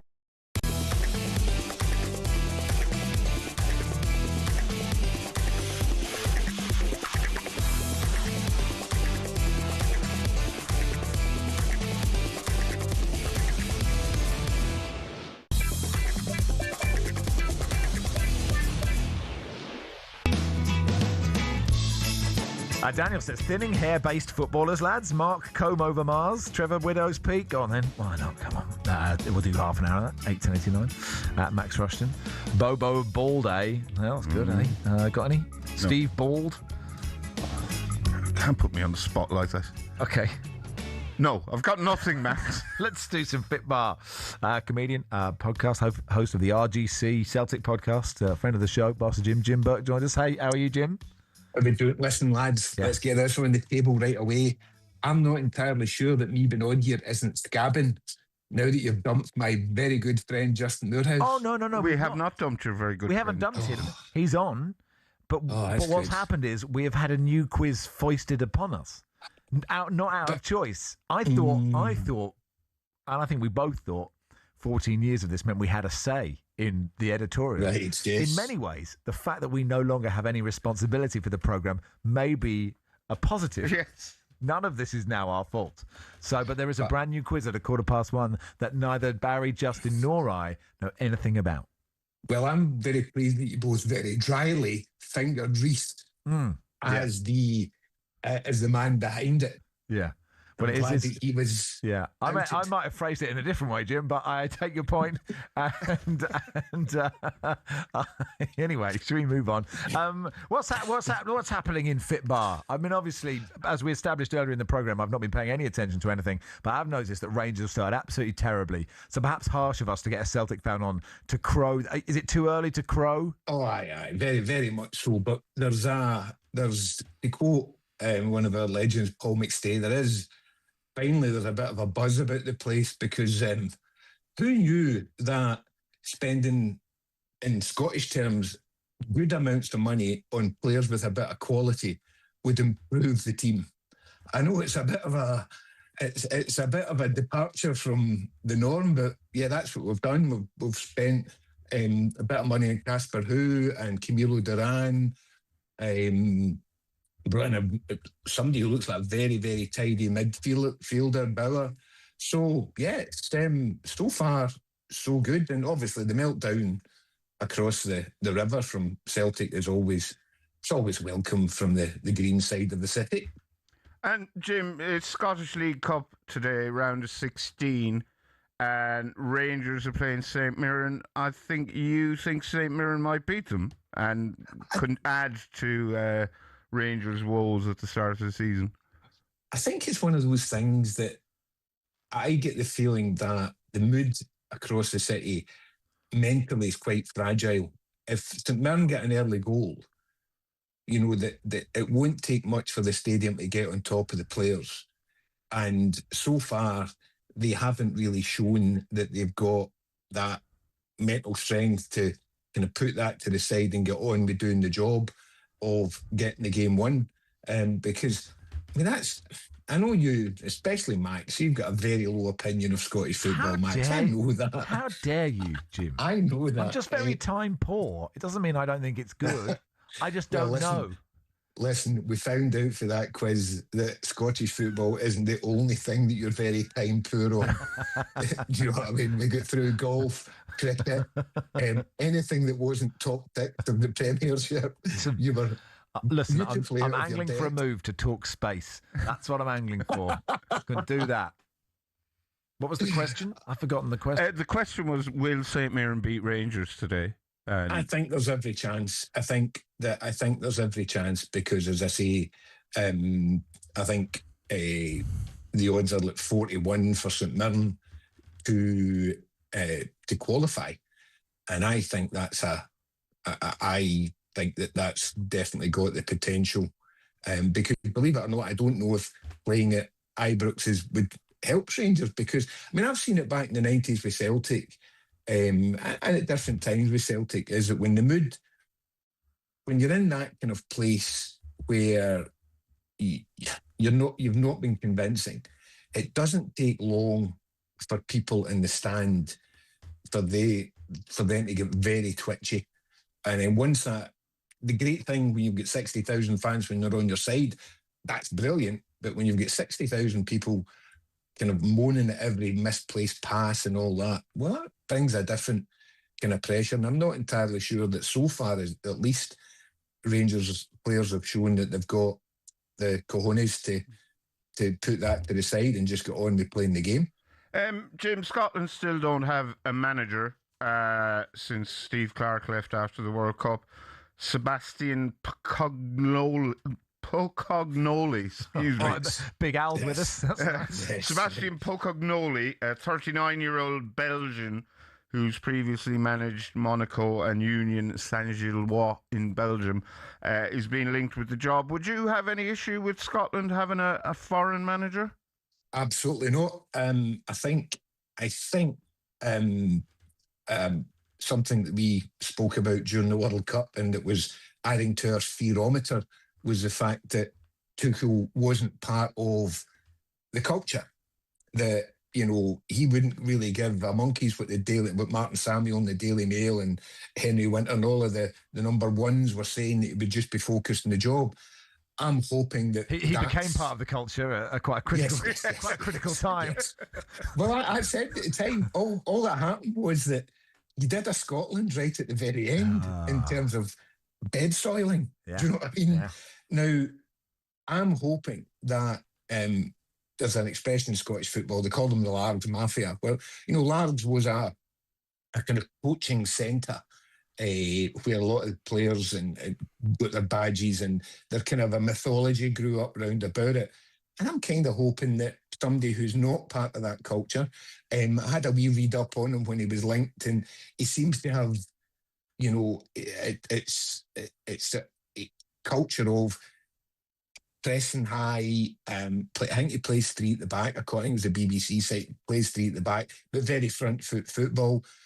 And as long as he just picks the right players for that role, I just want us to have a go, because I think I said when I was on during the World Cup, that was the most frustrating thing, was that we just were nah. Yeah. And I wanted more than that, you know. I would rather go down swinging a few punches rather than the kind of meek surrender that we did, that we've done in pretty much the last three tournaments that we've qualified for. Okay. I mean, I imagine it'll be meh, won't it? That probably what will happen. I'm just kidding, Jim. You never know. You never know. Oh, just a quick one. West Ham fans will want to know if Arne Engels is any good. Yes, he is. He's a proper quality player. He can see passes that not as many players can see. And I keep coming back to that thing about pressure. I know your disdain, and especially Charlie's disdain for all things Scottish football, but there's a real pressure that comes playing for Celtic. Sure. And he's shown that he's more than capable. He has his off games, I won't lie to you, but when he's on it, he carries a goal threat, he carries a pass. He's always got that ability to make something happen when nothing else seems on. And I think bearing in mind what I see players going for, and even just other, maybe had average players for us like Ryan Christie, who doesn't look remotely out of place in the Premiership. Neither did Stuart Armstrong back in the way. Engels is a class above either of the two of them. Interesting. Okay. And I think he will be a great signing for them. And I was sad to see him go, but that's the Celtic. That's what we're supposed to do. Come in, give us 2 seasons, and we won't stand in your way when the big money move comes your way. And it's, I'm resigned to that now. But yeah, I think West Ham are going to enjoy watching them, and I think I think they will definitely go up this year because of it. Good stuff. Cheers, Jim. Magic. Cheers, lads. Barca Jim there, Jim Burke, host of the RGC Celtic podcast. It's Max and Barry with you. With the good people of Travis Perkins, spend £100 or more with a Travis Perkins trade account, and you could win a brand new Ford Ranger. T's and C's apply. Marcus Speller from the Football Ramble will join us next, and we'll do some transfer stuff.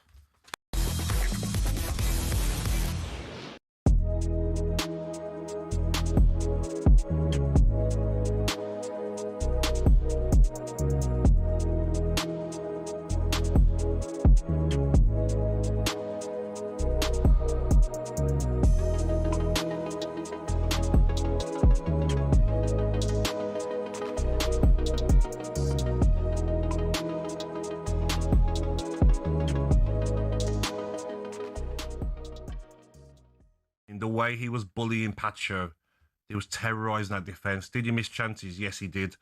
Players at 25 will miss chances, never mind 17. He's going to learn a lot. I don't think he can start saying now he's the next striker after Harry Kane. But you know what you need to do now, Jeff? If I'm the FA, I am fast-tracking him because Luxembourg, no, he's not going to choose Luxembourg, but Cameroon, parents are from Cameroon. They'll be looking at him right now saying, we want to get him in the squad for the Cameroon. Get him playing a competitive qualifier so that he can't play for England. So maybe fast track him. He's made it pretty clear that he wants to play for England, hasn't he? Yeah, but you never know, do you? There's so many players. I was in that position where I could have played for Scotland, Nigeria, through my parents. His parents are Cameroonian. So if I'm the England setup now, he's been called up to under-17s for friendlies this month. Yeah. I'm fast tracking him even into the 21s. Not straight away now, Jeff, but let's see how he does over the next 2 or 3 months. And it won't surprise me if he gets fast-tracked to the 21s and Thomas too.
Per Mertesacker, Nigel Parting, says James.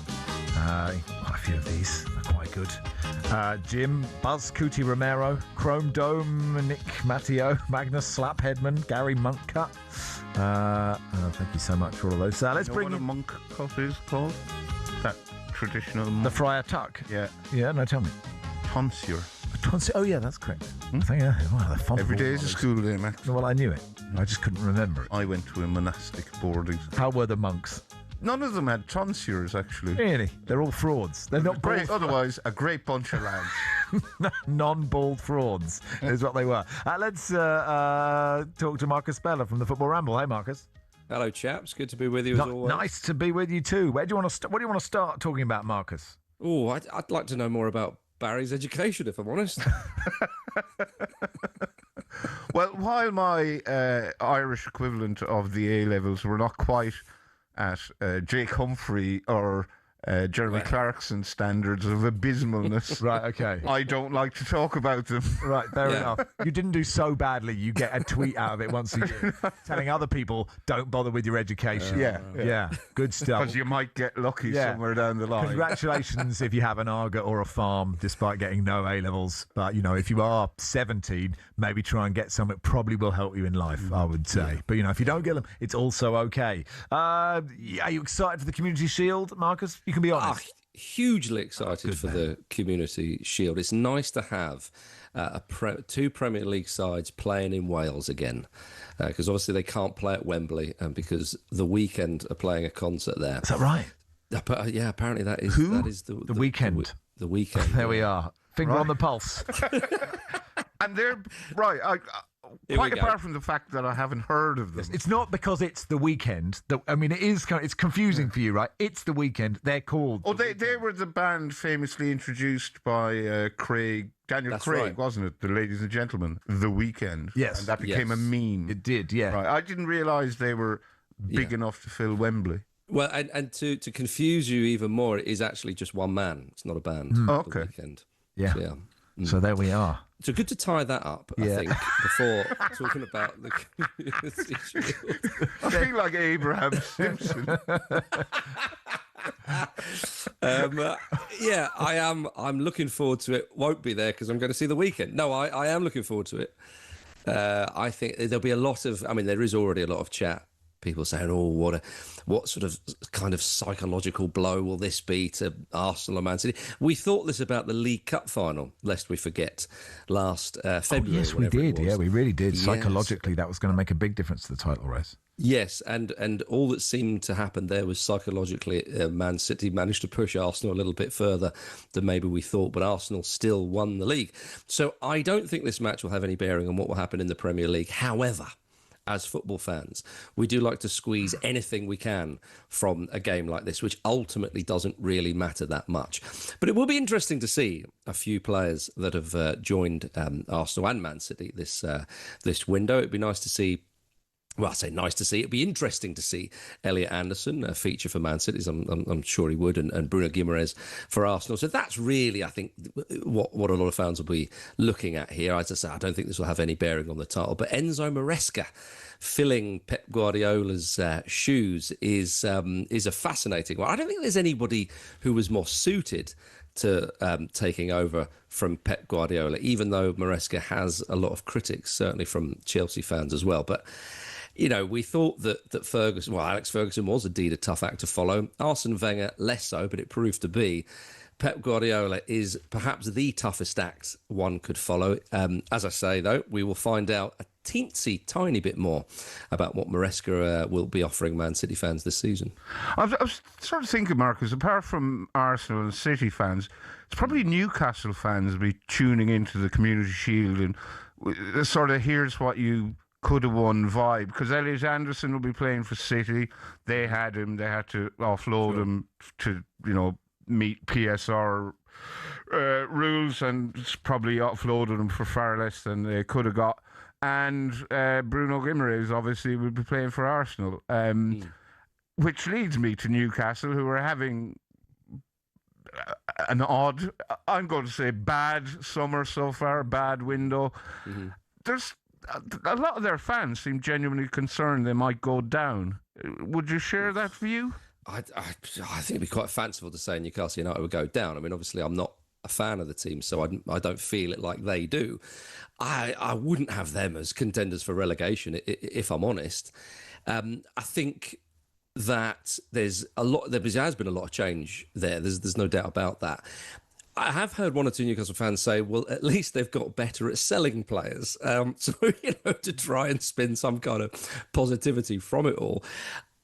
I think that considering where they've been and what the expectations have been the last few seasons at Newcastle United, obviously won the League Cup, have been in the Champions League and so on and so forth. This season, for me, I look at them and think, this is a season where it may well end up mid-table. Who knows? I mean, they may well push on. You don't know what the new guy's going to be like. Maybe they will try and nab one of those European spots, which, if all goes well in the Premier League, it's always intriguing at the end of the season when they say, well, half the league could be playing in Europe next season, so you never know. But no, I wouldn't have them down for relegation, personally. Yeah, their manager is meant to be very good. I know literally nothing about him. Yeah, I mean, you'd hope he'd be good at football management. I understand it, but listen, Mark, because that's not always it's not always a given, is it? Or it doesn't. No. It doesn't always work. There is a bit of a randomness to all of this. How are you feeling about Arbeloa at Fulham? Oh yes, talking of randomness, yeah, Fulham, the Real Madrid of West London. Yeah, a lot of Fulham fans, I think, are like everybody else with this appointment and some of the signings. It's like, don't really know, but I'd rather be in the dark about somebody who's been a very, very good player, has played under some of the best managers we've seen this century, and is now taking some, Real Madrid Academy players and whatnot, because, Spain is where the brain of football is right now. Any Spanish managers are very coveted in football. Look at Iraola going to Liverpool. I know he's earned that move, you could say. Arbeloa pretty untested, other than that stint at Real Madrid. But I mean, even elsewhere in West London, Xabi Alonso's stint at Real Madrid, I just think you hold your hands up and go, well, it's a bit of a madhouse and an odd one. And right now at Real Madrid, it is quite strange. So I don't know how much you can go on that. But looking at the very short samples that we have in pre-season, and some people say, well, is pre-season anything to go by? Again, you've got to squeeze all you can out of it, particularly when there's no real reference for Arbeloa. I think Fulham fans are beginning to feel quietly confident that this might be okay. If you look at some of the signings they've made with the young lad, Gonzalo up top, Palacios in midfield, I think people are thinking, well, okay, Spain obviously world champions. What they've done football-wise in their country has been stunning in the 21st century. So, again, there's a sort of air of quiet confidence as the season is approaching. And you'll finish 11th again. and you know what? Careful what you wish for, because if you offered me 11th right now, I'd blooming well take... No, I think that's it, though, Max, isn't it? You kind of think... Well, Fulham, is the archetypal mid-table Premier League club right now. With this, I mean, I know, was it Jeff Stelling or somebody on talkSPORT said that they fancy Fulham to get relegated? I wouldn't think Fulham would go down. I think they've got too strong a squad. I think, again, Fulham fans just beginning to think, hang on a minute, could they challenge for that European... Yeah, there you go. That's top 10. That is top 10. We can't argue with that. But could Fulham challenge for a European place, which evaded the great Marco Silva at his time for Fulham? So we shall see. But I think Fulham will be. I think they'll be quite good this season. I say. I hope those words don't come back to bite me. Marcus, you talk about Fulham becoming the Real Madrid of West London. Ipswich are becoming the Fulham of Suffolk. They've signed Issa Diop and Sasa Lukic. Good signings for them? I think really good signings, actually. I think Issa Diop has been a bit unlucky. I think with the competition for places at centre-back, he's been third choice centre-half for a while, and a player of his quality should be starting games in the Premier League. And I think you'd be sure in what he did at the World Cup with Morocco. You know, he's a handy player. He fitted very well into that Morocco side, who won a lot of admirers across the world. I think Ipswich have got themselves a solid defender there, and that is going to be crucial. Sasa Lukic as well plays in front of the defence. That is, you know, you're already looking at the core and the spine of the side there. Sasa Lukic, I was a little bit surprised Fulham let him go. He didn't always start under Marco Silva at Fulham, but he played his part, certainly. He's quite industrious, good physicality, great engine on him. I think with Arbeloa bringing in maybe one or two more creative players, clearly wants to play maybe a bit more expansive style at Fulham. Maybe didn't think Lukic was going to play that much. And Lukic, again, should be starting games for a Premier League side. He's had to go to a side which, by the fact that they are a promoted side, are slightly lower down the pecking order than Fulham. But I think it's really good business from Ipswich. And those are the types of players that they're going to be looking at and think, right, come on. The brief always for a newly promoted side is stay in the league. And I think with those two players, they've got a slightly increased chance of doing so.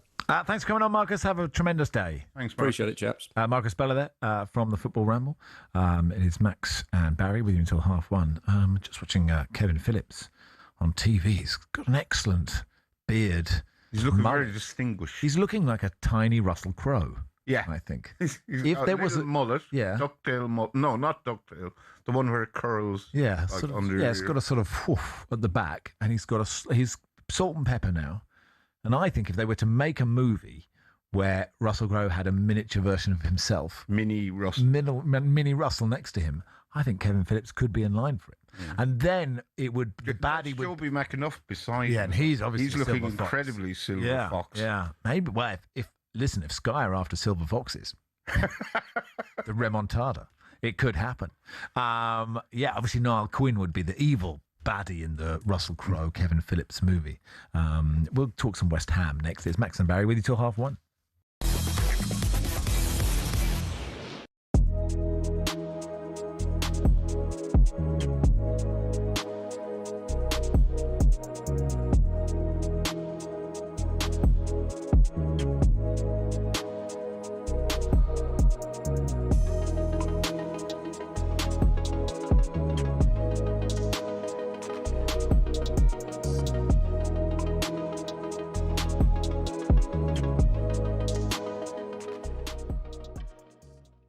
talkSPORT's Matt Scott, the guy who just heard doing the news there, talking absolute guff because he rattled some cages this morning on breakfast. He listed off the top 10 biggest clubs in the UK. He said Chelsea cheated their way to success, can't be in the top 10, and Spurs have never won a Champions League. So, and he's put them, he's not even in the top 10. They finished 17th for like 2 seasons in a row. I think he needs to remember that Nottingham Forest ain't been in the Premier League for about 15 seasons. So, anyway, Rory, we've asked you to do your top 10. What did you make just on Matt Scott's Chelsea not being in the top 10? Yeah, I mean, look, before we get into this, I think it's important that I just establish something very clearly. Matt Scott is my friend. Yeah. He's somebody who I rate incredibly highly. I think he's got a huge future, and I like him.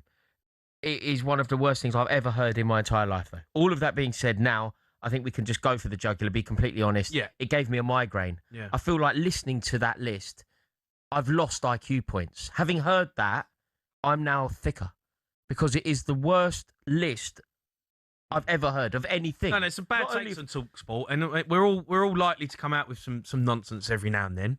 And you are. Speak for yourself. No, you speak are for as yourself. well. No, speak for and yourself. you know, you can back your argument, but when I heard Bill sent me the list, and I just was just like, yeah, everything about.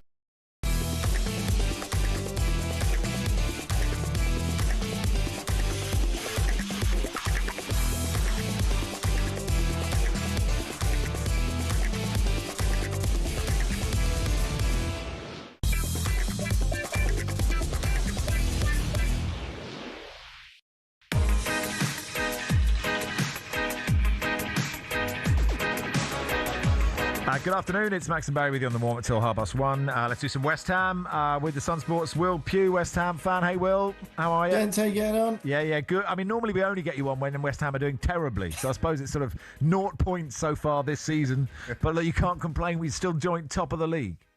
Well, we are in the Championship, I suppose, Max. No, that is true. That is true. We're no longer in the Premier. We're not exactly doing great. No, overlook that bit. But do you approach this season with optimism and excitement?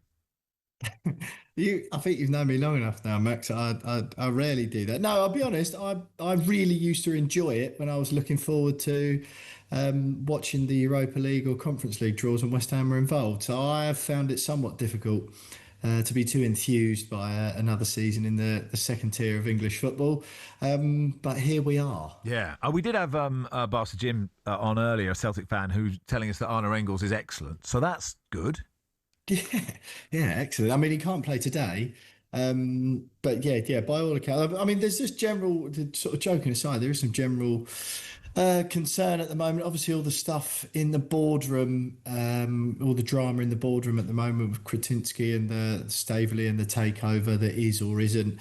That really doesn't help with preparations. I think Nuno's a touch concerned about that. Obviously done some good business that we needed to do outgoing wise to balance the book somewhat. And I think keeping Jared Bowen is an unbelievable coup, even if it is somewhat of a financial gamble. It is a bit of a large bet on us staying up. But no, on the whole, I think there's some concerns among the fans about the depth of the squad given the 46 game season. But you'd like to think if you're keeping Nuno and Jared Bowen on the books and the team expected to play today, whether we keep all of them between now and the end of the window is another question. We should be going into most games of this season strong favourites and being able to get the job done. This will be lost for people who are just listening on the radio, but for those watching, Will looks like he's about to bowl a super over in the 100. His matching cap and T-shirt. Were you surprised Jared Bowen stayed? I must say I was. I thought he would leave, but clearly, obviously money's a factor and he's got, great links with West Ham. He's a club legend, but were you pleasantly surprised he stayed? I was both pleasantly surprised and just genuinely surprised. It feels like I'd be very, very interested to hear. I don't know if it's been asked yet to either Jared or anyone within England, whether he had a conversation with Thomas Tuchel. Because more than anything, okay, I don't suppose he's making it to the next World Cup, but he was probably, the next name through the door in the England squad, or certainly the next two. It feels a little bit like kissing goodbye to his England career more than anything. The deal they've done financially is very beneficial to him. It's done away with the quite enormous release clause that he had in the 7-year deal that he most recently signed before they've renegotiated this one. So it does mean that he's basically guaranteed an exit at the end of this season if West Ham don't go up. But I like the loyalty behind it. Someone put it to me the other day that it's because Danny Dyer is going to be on Strictly Come Dancing, so they didn't want too much upheaval in their lives, so they wanted to focus on that campaign as much as West Ham. I'm not sure how much truth there is. So hang on, because his missus is Danny Dyer as well. His wife is going to be on. Right, okay. You're not allowed to differentiate. That Danny Dyer. One of them's going on. Okay, yeah. Right. It's interchangeable each week. This week, I mean, I would imagine the presence of his father-in-law on Strictly would not be a major consideration. No, I know. I understand that. But, I mean, I just saw that whole kind of, he can't go because Danny Dyer's his father-in-law. I was a bit like, that cannot be real. No. Like, it cannot be a real thing. I don't mean, who knows. But, good luck to Danny Dyer in Strictly. How big a loss is Fernandes in centre mid?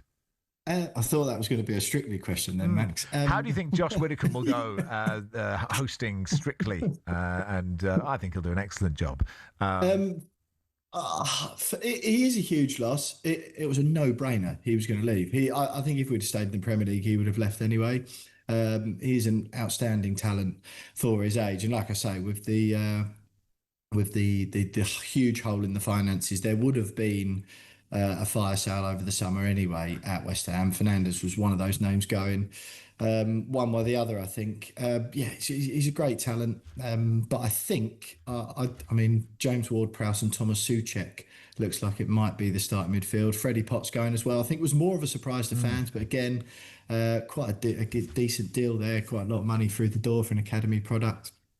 I think he was going to leave anyway, Fernandes. Sure. It's a measure of how much research I put in ahead of this slot, but I have a vague recollection of Thomas Souček being stretchered off at the World Cup with what looked like a really, really bad injury.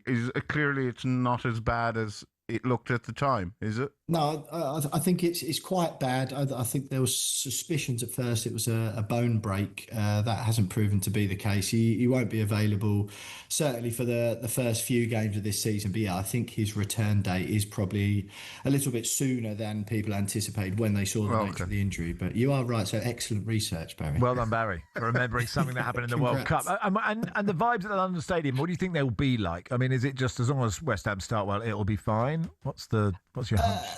I think there'll be a lot of focus on the boardroom drama, if I'm honest. I think that lots of fans are sort of quite anxious and quite keen, really, to see that play out properly. But of course, West Ham aren't notorious for starting seasons strongly. But yeah, so I mean, 50,000 season tickets, the club have made a lot of that. It's an excellent show of commitment from the fans, of course, but that will need to be repaid because that place isn't a wonderful place to be if the team aren't doing well. So particularly this season, the expectation will be higher than it's been since David Moyes was in charge. So yeah, I think it's vital they start strong, and I think they need to do some good business and sort out the boardroom drama before the end of the window. If they manage to do all that, again, should be going up first time of asking. All right, good stuff. Will, thanks for coming on, pal. Thanks, Will. Will Pugh there, Sun Sport, transfer expert and West Ham fan. Burnley West Ham on talkSPORT 2 this afternoon, 4 o'clock kickoff. Smarty says, Barry, I also didn't realise how big the weekend was until I took my 15-year-old daughter to Wembley on Friday night to see them. £45 for a cap from the merchandise store convinced me they are big. Right. Well, if you now, not that I want to promote jiggery pokery, if you'd kept an eye out for a friend of mine who is in the market of selling merchandise Similar outside looking, right, Wembley, you'd have got it for a tenner. Wow. Okay. And it would be just as good quality. Nelly says, over the noise of making a bacon egg sandwich, I thought you said Kevin Phillips looked like a mini Russell Grant. Also a movie I would watch of Kevin Phillips doing tiny horoscopes. Anyway, it is Max and Barry with you until extra half hour. We're still trying to lose this half hour, but it seems to be stuck with us. What happened last season, Barry? Were we too professional? I don't know. Because it's fine when I'm here in London, but it's midnight till midnight on a Sunday night. I don't need that. Yeah, I'm happy enough to do it. I'd rather not, if I'm honest. All those aspiring hosts of national radio shows. And here we are going, we're happy enough to do the next half hour, but we'd rather not. We'll do it with Simon Wajkowski from the Manchester Evening News. No, I like Simon. I like Simon. He's good, always good. Good value. Good value. And nice to know what's in his car. And Justin Morehouse joins us for Not Guess the Attendance. We do a brand new quiz all coming up. So I'm looking forward to this half hour. Yeah, could be good. May not be terrible. Could be terrible. That's the joy of all of it. Yeah. Okay. And thank you to Travis Perkins for bringing us all to you. Go big on landscaping with Travis Perkins. Find everything you need at travisperkins.co.uk.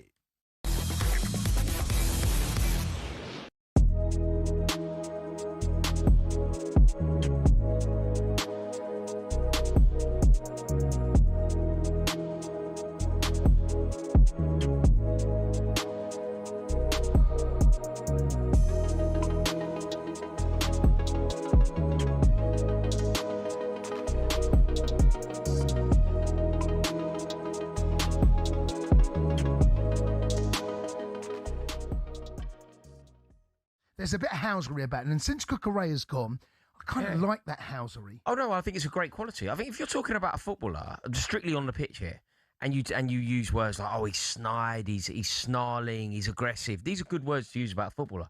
I want players to be like that. I think Chelsea have been a little bit too nice over recent years, and I think having somebody that is a little bit more on the front foot is a good thing. Enzo Fernandez, we've seen it. Like when he scored that goal against Paris Saint-Germain, he's running off towards their ultras, showing them the Club World Cup badge.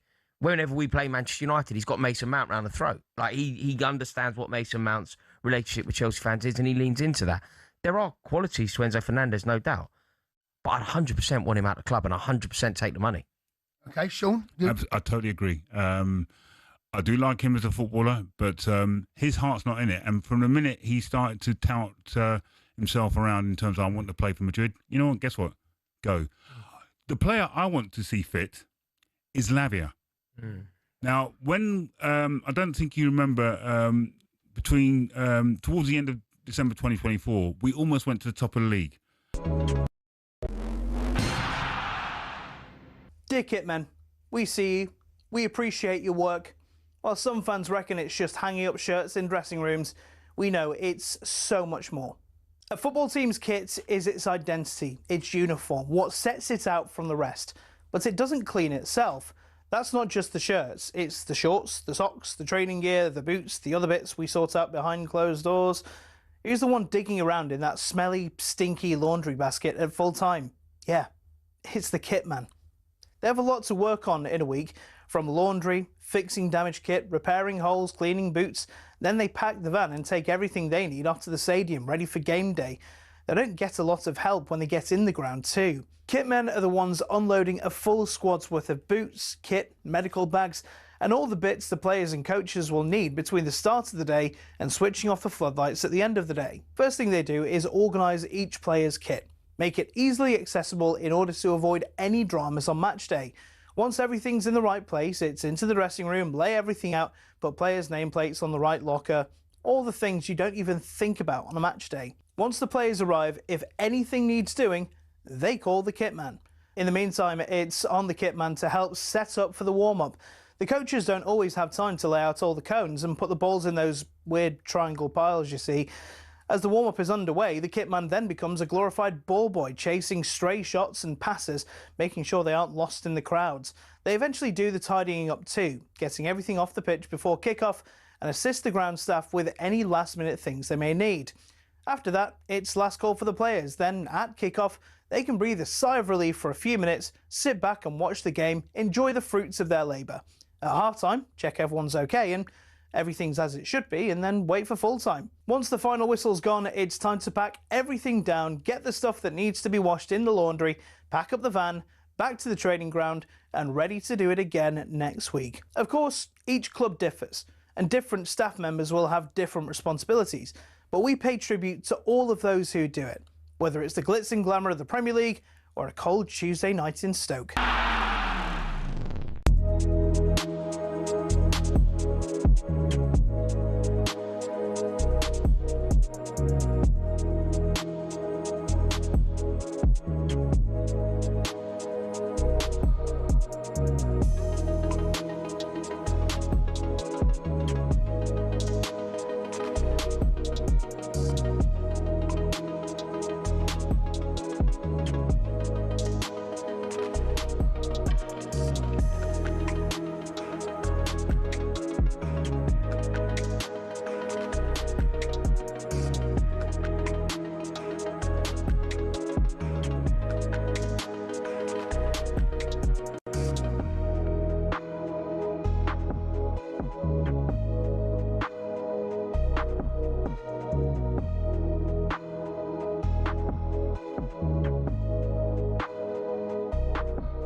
Good afternoon, everybody. It is the world's biggest sports radio station. It's talkSPORT. Max Rushden, Barry Glendenning with you until 1:30. Brought to you with Travis Perkins. Go big on landscaping with Travis Perkins. Find everything you need at travisperkins.co.uk at 3 o'clock this afternoon.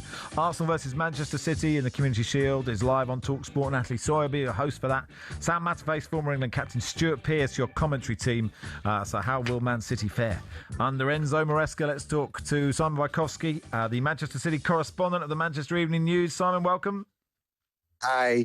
That's a nice field you're standing in. That's where I presume you're. Has your car been repossessed? You're not in your car, so what's going on? Where are we? No. I'm in the picturesque Sophia Gardens at the minute. Just a short hop from the stadium. Just thought I'd find a nice background for you, rather than usually my the mess that is my back seats of my car. Yeah, no, it is not. And actually, there's some green there because obviously the whole of the UK, so all the grass looks so burnt. So the hedges are green. I mean, it means nothing to the listeners, of course, but listeners don't count anymore in this new modern age. So I said you will tell us exactly how City will be under Maresca. Like, from what you've seen in pre-season, what have you seen? Have you seen big differences or sort of a lot of continuity?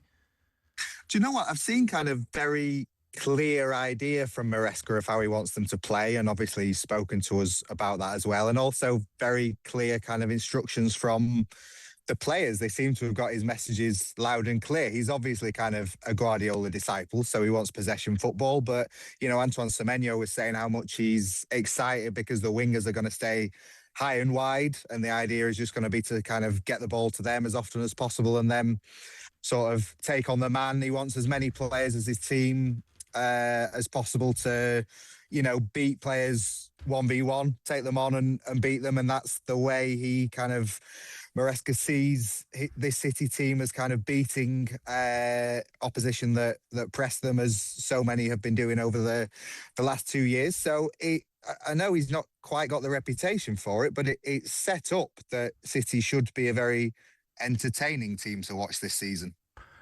So filling Pep's big boots is obviously going to be difficult for anyone. What constitutes success for Enzo Maresca this season? Does he get something of a pass in his first season, or does he have to win something, contest the title, etc., and so on? I suppose personally he gets a bit of a pass depending on how the transfer window ends. There's still a heck of a lot to do in the next 3 weeks for Man City. Not the only club, but certainly one of them. But generally, the expectations don't change. Everyone expects kind of a bit of a drop-off from Pep Guardiola, but the expectations for City are you have to challenge for all 4 competitions and try and win some of them. If City were to have the kind of season that they had last year, that would be success. If they were to have the kind of season that they had 2 years ago, where they kind of bombed out the Premier League title race by January and out the Champions League early, then that wouldn't be. So Maresca has to live up to the standards that were set under Guardiola, really. Yeah, I can't. Am I right in thinking that he had lost the dressing room at Chelsea, or that they liked him and they didn't understand why they got rid of him? I just can't remember, but I'm wondering, obviously there's a lot of pressure on him, not just the fans, but within the dressing room, right? It's key because of the guy that he's following. Yeah, no, they loved him at Chelsea, the players. Right, okay. Quite a few of them spoke out when he left, saying they didn't understand why. And that has been kind of a theme of his career. And even he had quite a formidable dressing room at City when he was Pep's assistant in the treble year. And it's kind of been striking to me how many of those kind of decorated players speak really highly of him and how much they enjoyed working with him.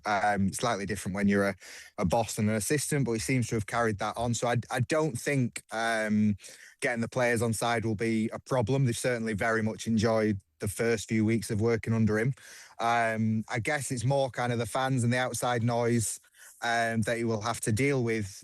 But he's just very confident in his own abilities, and replacing Pep Guardiola is not for everyone. Not everyone can do it, but even fewer people want to do it. And Enzo Maresca is a guy who's kind of run toward that prospect rather than running away from it. So he's got that going in his favour for now.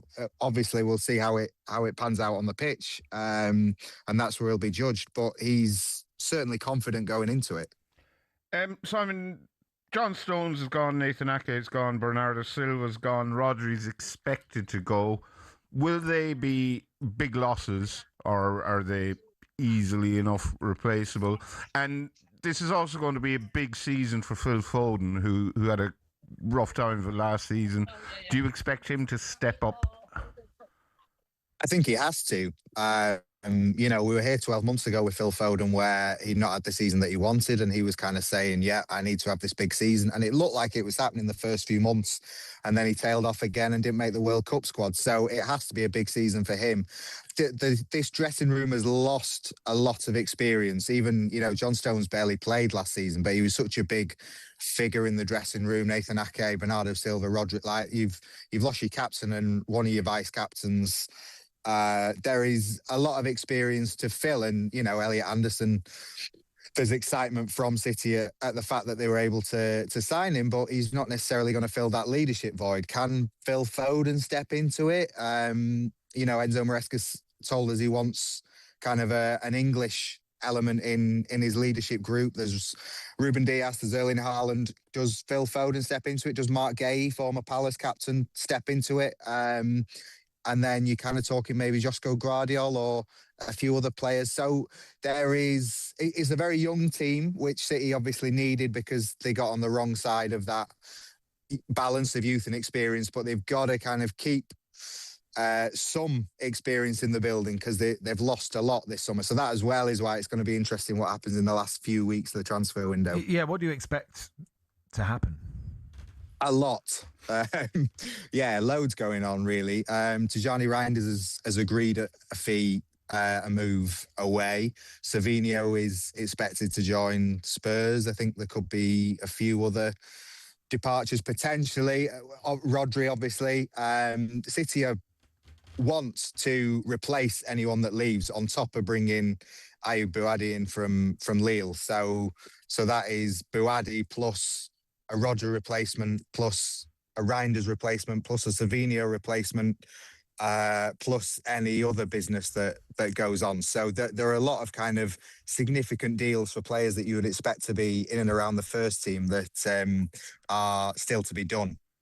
Are you surprised it hasn't worked out for Tijani Reinders? Because he looked terrific in his first few appearances for City.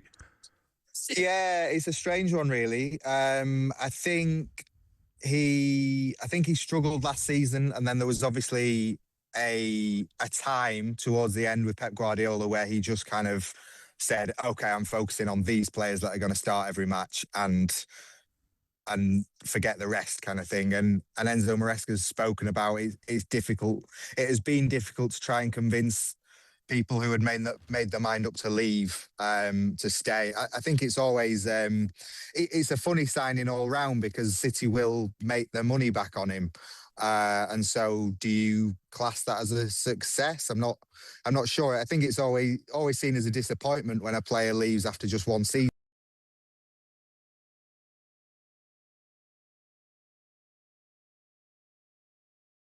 Where did he go? Suddenly, Simon just disappeared. Was he? I mean, there may have been sheep in the field that could have got to him. I don't know. What do you think they would have done to him? I think they could have just taken him away for a short amount of time. Nothing nefarious that they could have done. I wanted to ask him, will he miss Pep? His weekly... It's a good question. Pep. I was going to ask him who is that. I thought Elliot Anderson was the Rodri replacement. I know they're not the same player, but I thought that was that. So I don't know. More importantly, what if that was the Zoom break? Because it seemed to go to a sort of, one of those generic Zoom screens, like your parents have accidentally pressed exit. So what if Justin can't join us? I mean, we as Matt says, has there ever been a more important 30 minutes in radio history? We're in it, and we've had this. But Simon rejoins us again magically from his field. Simon, Barry wanted to ask you a question, so Barry, you can ask it. Simon, I just wanted to ask you, will you miss your weekly dealings with Pep, or are you happy enough with a change of press room scenery?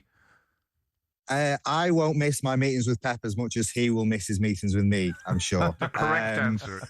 Yeah, I will, in the sense that it was always a challenge, and Pep was often box office. He was, obviously one of the biggest figures in the game, the biggest figures in the Premier League. So he's whatever he said, people listened. And Enzo Maresca or anyone else is not quite at that level. But a change is nice, and it's been, and I think that's been true kind of for players and staff as well at City. Like even players who love Guardiola are enjoying the chance to sort of test themselves and prove themselves all over again. There's a lot to look forward to, I think. Oh, good stuff. Well, thanks for coming on, Simon. Enjoy the game this afternoon. Thank you. Thank you. Simon Rakowski there, the Manchester City correspondent for the Manchester Evening News. As I said, 3:00 kickoff. It's live on talkSPORT. Natalie Sawyer, host. Sam Matterface and Stuart Pearce, your commentary team, as Manchester City take on Arsenal. 4:00 kickoff. Burnley versus West Ham in the Championship. That is on talkSPORT 2, as is the game between Watford and West Ham, that's it. Yes, what are the fixtures, Max? You did it. Hey, coming next. We don't really know. As producer Reese. We're taking a leap of faith. We are taking a leap of faith with producer Reese, and we find out when you find out. Unless you were listening in the last couple of weeks when this was piloted without us. Justin Morehouse joins us for this too.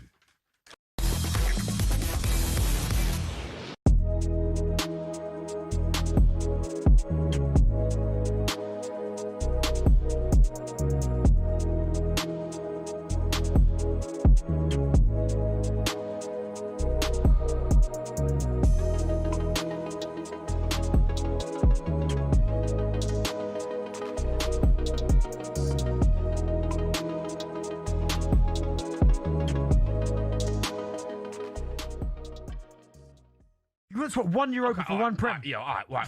Yeah, Two. obviously. You're swapping two, Jay. You are. I don't know. Jay, you are. Maybe two. Don't know, though. Like, them nights as a final, you've been in cup finals. Them nights, you never give them Jay, up. I've been two. And do you know what? I don't want to bring it up, yeah? You cost me one of them. What do you mean I cost you one of them? You missed the pen. Hold on. Wait, hold on. I didn't see you taking one. I said to Harry, I'll take one. No. Five. No. Let's have this out. Don't be blaming me for your Carabao Cup loss, all right? Because I took the first pen and Darren Bent was nowhere to be seen. And listen, I'm going to tell you the exact truth of what happened. No, At the time, I was a penalty taker. I said to Harry, I'll take one. He said, no, you take five. I went, no, Robbie Keane took five. No, I was supposed to take five. Right. And he said, you took one. So it never got to me. I never got to take one. Yeah, but the fifth penalty on that night was Robbie Keane. No, it's me. Nah, you're lying. Ask Keano. I don't know if you can remember, but... Nah, you're lying. I was five. You're lying. I was the penalty taker at the time. So why don't you take one? Because I said to Harry, he said, no, five. Nah, I disagree, mate. I think you bottled it. Hey, listen. Hey, have you seen the pen, Bill? I did not cost you a Carabao Cup. You did, mate. Where were you in the 90 mins? That could have been two, mate. That could have been two for me. No. Cheers, Jake. That still haunts me, that does. Does it? Yeah, it hurts my feelings. I think about it a lot. Ben Foss had the game of his life, mate. Yeah. He won man of the match that game as well.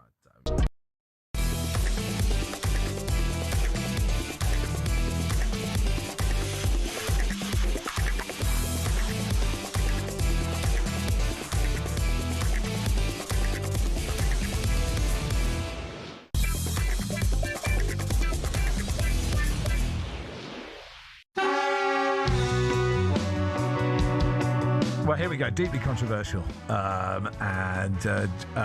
bring in Justin Morehouse first. Welcome, Justin. Hi, guys. How are you? Well, we're nervous. We don't know what's happened. The show has been taken away from us, Justin, and I thought we had some power. And I don't know what to say to you apart from thanks for joining us in these very difficult circumstances. Yeah, I mean, I'm nothing if not adaptable.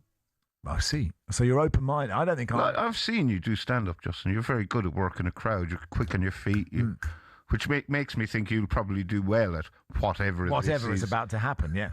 Right. I'm a mastermind champion as well. Oh, of course, yeah. Well done. Yeah. And I don't know what my role is. Producer Reese is here. He joins us. He was too cowardly to come in today because he wants to get rid of Guess the Attendance. It's his fault. Hi, Reese. Hello, everybody. Yeah. So what's going on here, Reese? Why playing Call of Duty? Why are you dressed as a stormtrooper? Is my other question. Maybe it's part of the feature. Who knows? Reese. It's not exactly one of the more modern headsets around, but it seems to do the job. I decided at this stage with record listeners and everything like that it was about time that we, lost some of them. Yeah, about time we lost some. Yeah, you're right. Okay. If it ain't broke, break it. Yeah, okay. Well, we're listening, Reese. Right, so I've devised a quiz called a Question of Talk. It'd be multiple choice, and it's Max versus Barry versus Justin. Okay, all right. And do you tell us do we have any more information about it? Question of talk. Question of talk. A question of talk. A question of talk. Right. Okay. What do you mean, like the strength of something when you twist it, like the of an engine? Yeah. TRQE. Yeah, I think maybe it is. Something like torque. Okay. Something like that. Yeah. Okay. Right. Okay. Does it have music? I believe we used a tension bed. I see. Just a lazy old tension bed and the sequel. Well, to be fair, Guess the Attendants had no production. So no, but it didn't need it because it was such a great feature that you've killed. It was such a great feature, and we will miss it terribly. Hang on. Well, hang on. It's not gone yet, Rick. If we don't think this is good, then I'm sorry. I don't know who pulls rank here, but it will be 3-on-1. Let's see. Well, apropos nothing, Justin. I watched Bolton v Preston yesterday. I reckon there was probably about 25,000 people there. Any thoughts? What the contract that I have not got is not worth the paper it's not written on. Okay, then, Reese, it's over to you. Let's see if this is any good or not. Fantastic. So 8-10-89 if you think it's an absolute pile of horse bleep. Get them in. Here we go. I'm ready for the pelters. Okay. Question 1. Which of these... Sorry, hang on. Is it shout as we know the answer? Is it going in turns? I will ask you each in turn which you think the right answer is. Okay, right. First to shout. Yeah. So that'll be more like the footballer game's first to shout. But I will say the question. I'll give you the multiple choice, and you'll say who you think it is, and I'll tell you who's correct. Okay, fine. All right. Right. The So nation which of these is hooked. Which of these talkSPORT contributors has won the most community shields? Is it A, Jermaine Pennant, B, Stuart Pearce, C, Danny Murphy, or D, Steve Bruce? Who are you asking? We'll go with you first, Max. 4,321. Sorry, what were the choices of this stupid quiz? A, Jermaine Pennant. Yeah. B, Stuart Pearce. Yeah. C, Danny Murphy. Or D, Steve Bruce. Steve Bruce. Won the most Steve Bruce. shields? Barry? Murphy. Justin? Bruce. Right, here we are in order. Stuart Pearce has won no community shields. Danny Murphy won 1. Jermaine Pennant won 2, one with Arsenal and one with Liverpool. And Steve Bruce won 3, all 3 with Manchester United, 1990, 1993 and 1994. Okay, so me and Justin have 1, Barry has none. Okay, question 2. All right. Question 2. Which of these talkSPORT contributors has the most goals for Wales? Is it A, Robert Earnshaw, B, Dean Saunders, C, John Hartson, or D, Ewan Roberts? We'll go with Justin first. Dean Saunders. Barry. I'll go Earnshaw. Max.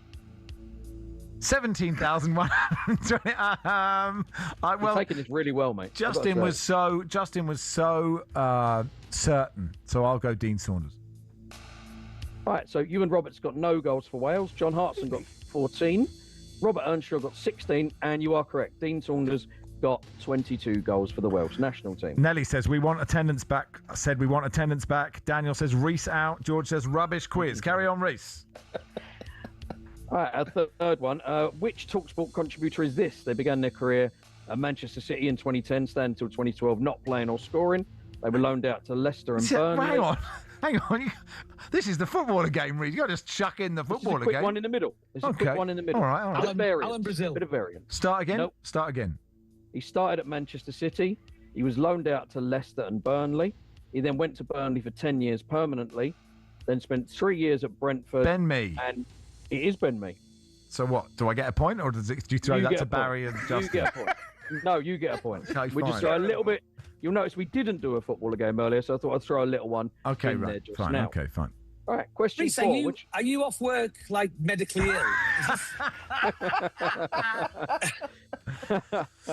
Jez says, just guess the same answer every time. Quiz over, never coming back. Simple. Why aren't we guessing attendances, says Martin. Shambles of a quiz. Okay, keep going, Reese. Right, question 4. Which of these talkSPORT contributors has the most caps for the Republic of Ireland? Is it A, Matt Holland, B, Ray Houghton, C, Andy Townsend, or D, Tony Cascarino? Quite tricky. Who's first? We'll start with Max. 18,000. Out of all of those, Cascarino, Houghton, who were the other two? Townsend and Holland. Houghton. Barry. I'm very confident it's Cass. Okay. Justin. I'm going to go with the Irishman. Cass. Yep, it's D. Tony Cascarino, 88 appearances for the Republic of Ireland national team. I would have said more, but James says this is total garbage, completely against the spirit of the nonsense we love. Reese has killed Tinkerbell, says Shawnee. What is this tosh? This is utter horse bleep. Bring back Gussie attendance now and sack Reese, says Nick. Says Nick. Nelly says answer E. Gary Wilmot. What I like about the talkSPORT audience is that we're really ready for change. Yeah. This is rubbish. We want number guessing, says Carl. Phil says, I repeat, Reese out. Right. And question number 5. Which of these regular warm-up guests made the most career league appearances? Is it A, Adrian Clark, B, Neil Mellor, C, Ben Thornley, or D, Mark Bircham? We'll go with you, Barry. Well, I've been doing the warm-up for 14 years and I've never once spoken to Mark Bircham and Ben Thornley. You've definitely spoken to you've spoken to Ben. Okay, well, not Bircham. Okay. Can you repeat the question, please? You made international appearances? No, club league games. Adrian Clark, Neil Mellor, Ben Thornley, or Mark Bircham. We had on once during the World Cup. Mellor. It's Mellor or Birch, I reckon. Mellor. Birch played a long time. Didn't it? Mellor was at Preston for a long time. They could do with him back. True. I've got Mellor. You've got Mellor. I'm going Bircham. I'll go You're Bircham. going Bircham. It was A, Adrian Clark with 335 games. Neil Mellor had 194, Ben Thornley had 171, and Birch had 272. Apologies, Adrian. Well, apologies, listeners. Mick says, like a poor man's version of Tipping Point without choosing a drop zone. Bring back guest the attendant, says Mick. Reese must go. Matt, please, Reese must stop. Martin says, has Infantino got hold of the afternoon TalkSPORT quiz? Reese has shot Bambi's mum, says Ronnie. Bring back guest the attendance. Even guess the temperature was better than this. Sack the Reese quiz, says Jason. Yes, Justin? This is like when Heinz pretended they were going to get rid of salad cream. Yeah. No, you're right. Yeah, I know what Reese is doing. It's a ruse, isn't it? He's creating this kind of false demand now, and we love it. Exactly. Why don't we love it? We've had record listeners. We don't pay the guy anything, but still, what a contributor. Yeah. It was a good try, Reese. All right. Who won? Oh, yeah, no worries at all. Well, no, we don't find out who wins. That's the beauty of this quiz. No one counts the that's the beauty scores. of the quiz. No one counts the scores. All right, so we don't actually know who won. I think you won. Did I? Yeah. You won. Do you know what, Barry? It feels empty. A hollow victory. I feel dead inside. That's what's happened. Ross says, I don't want to be dramatic, but I'll never listen to a radio again in my life unless the attendance game is back next week. This is the El Dorado of afternoon radio, says Frambo. Can we, next week, Reese, instead of doing this, can we just open one of those packing boxes you've got over your shoulder? One by one each week. Steve says the best thing about this quiz is that every weekend I always think you plumb the depths of garbage and can't go any deeper. Yet every week you do. You might get the bends when you come up for air. Anyway, thanks so much, Reese. Thank you, Justin. Yes, thanks, guys. Thank you, guys. Apologies, Justin. Yeah, sorry, Justin. Don't worry. Normal service resumed next week. Thank you, Barry. I regret nothing. Thank you. Thank you, listeners. Yeah, thank you, everybody. Those who are still with us. Yeah. Thank you, everyone except Reese. This is TalkSPORT.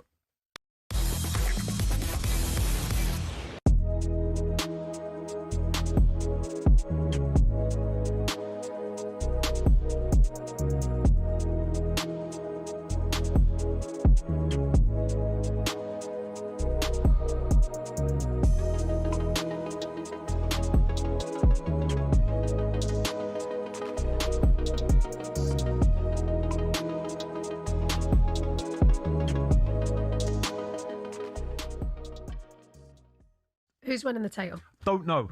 I don't know. I want to know what you think of this because I haven't got a clue. I really haven't. I think it's one of the most hardest calls to make we've had in recent years. The thing is about Manchester City, I wonder without Pep how different it'll be. Yeah, and if they lose Rodri. Exactly. You wonder what it's going to be like, Yeah. but then you never write them off. Arsenal, I think, look like the most complete team. Gabriel injured though for This is 5 true, months. For 5 months. And Trossard going out. I don't like the Trossard sale. I really don't. I think he's such a big, influential player for them. I can't believe they've sold him. I know, but then Guimaraes came on in. Big signing. Like him a lot. But then I also look at Manchester United and I wonder, but Chelsea, I think, Jason's right. I don't think we should be sleeping on it at all. No. We could have a 5 or 6 horse race this season. Yeah. That would be incredible. It really would. I don't want to see somebody run away with it. Go on then, though. But Jason looked down the camera and delivered that it will be Chelsea. I know. So who is it, Ben? Put your neck on the line. I'm going to say Man United. I do. I think Man United. I think the last season's form has set into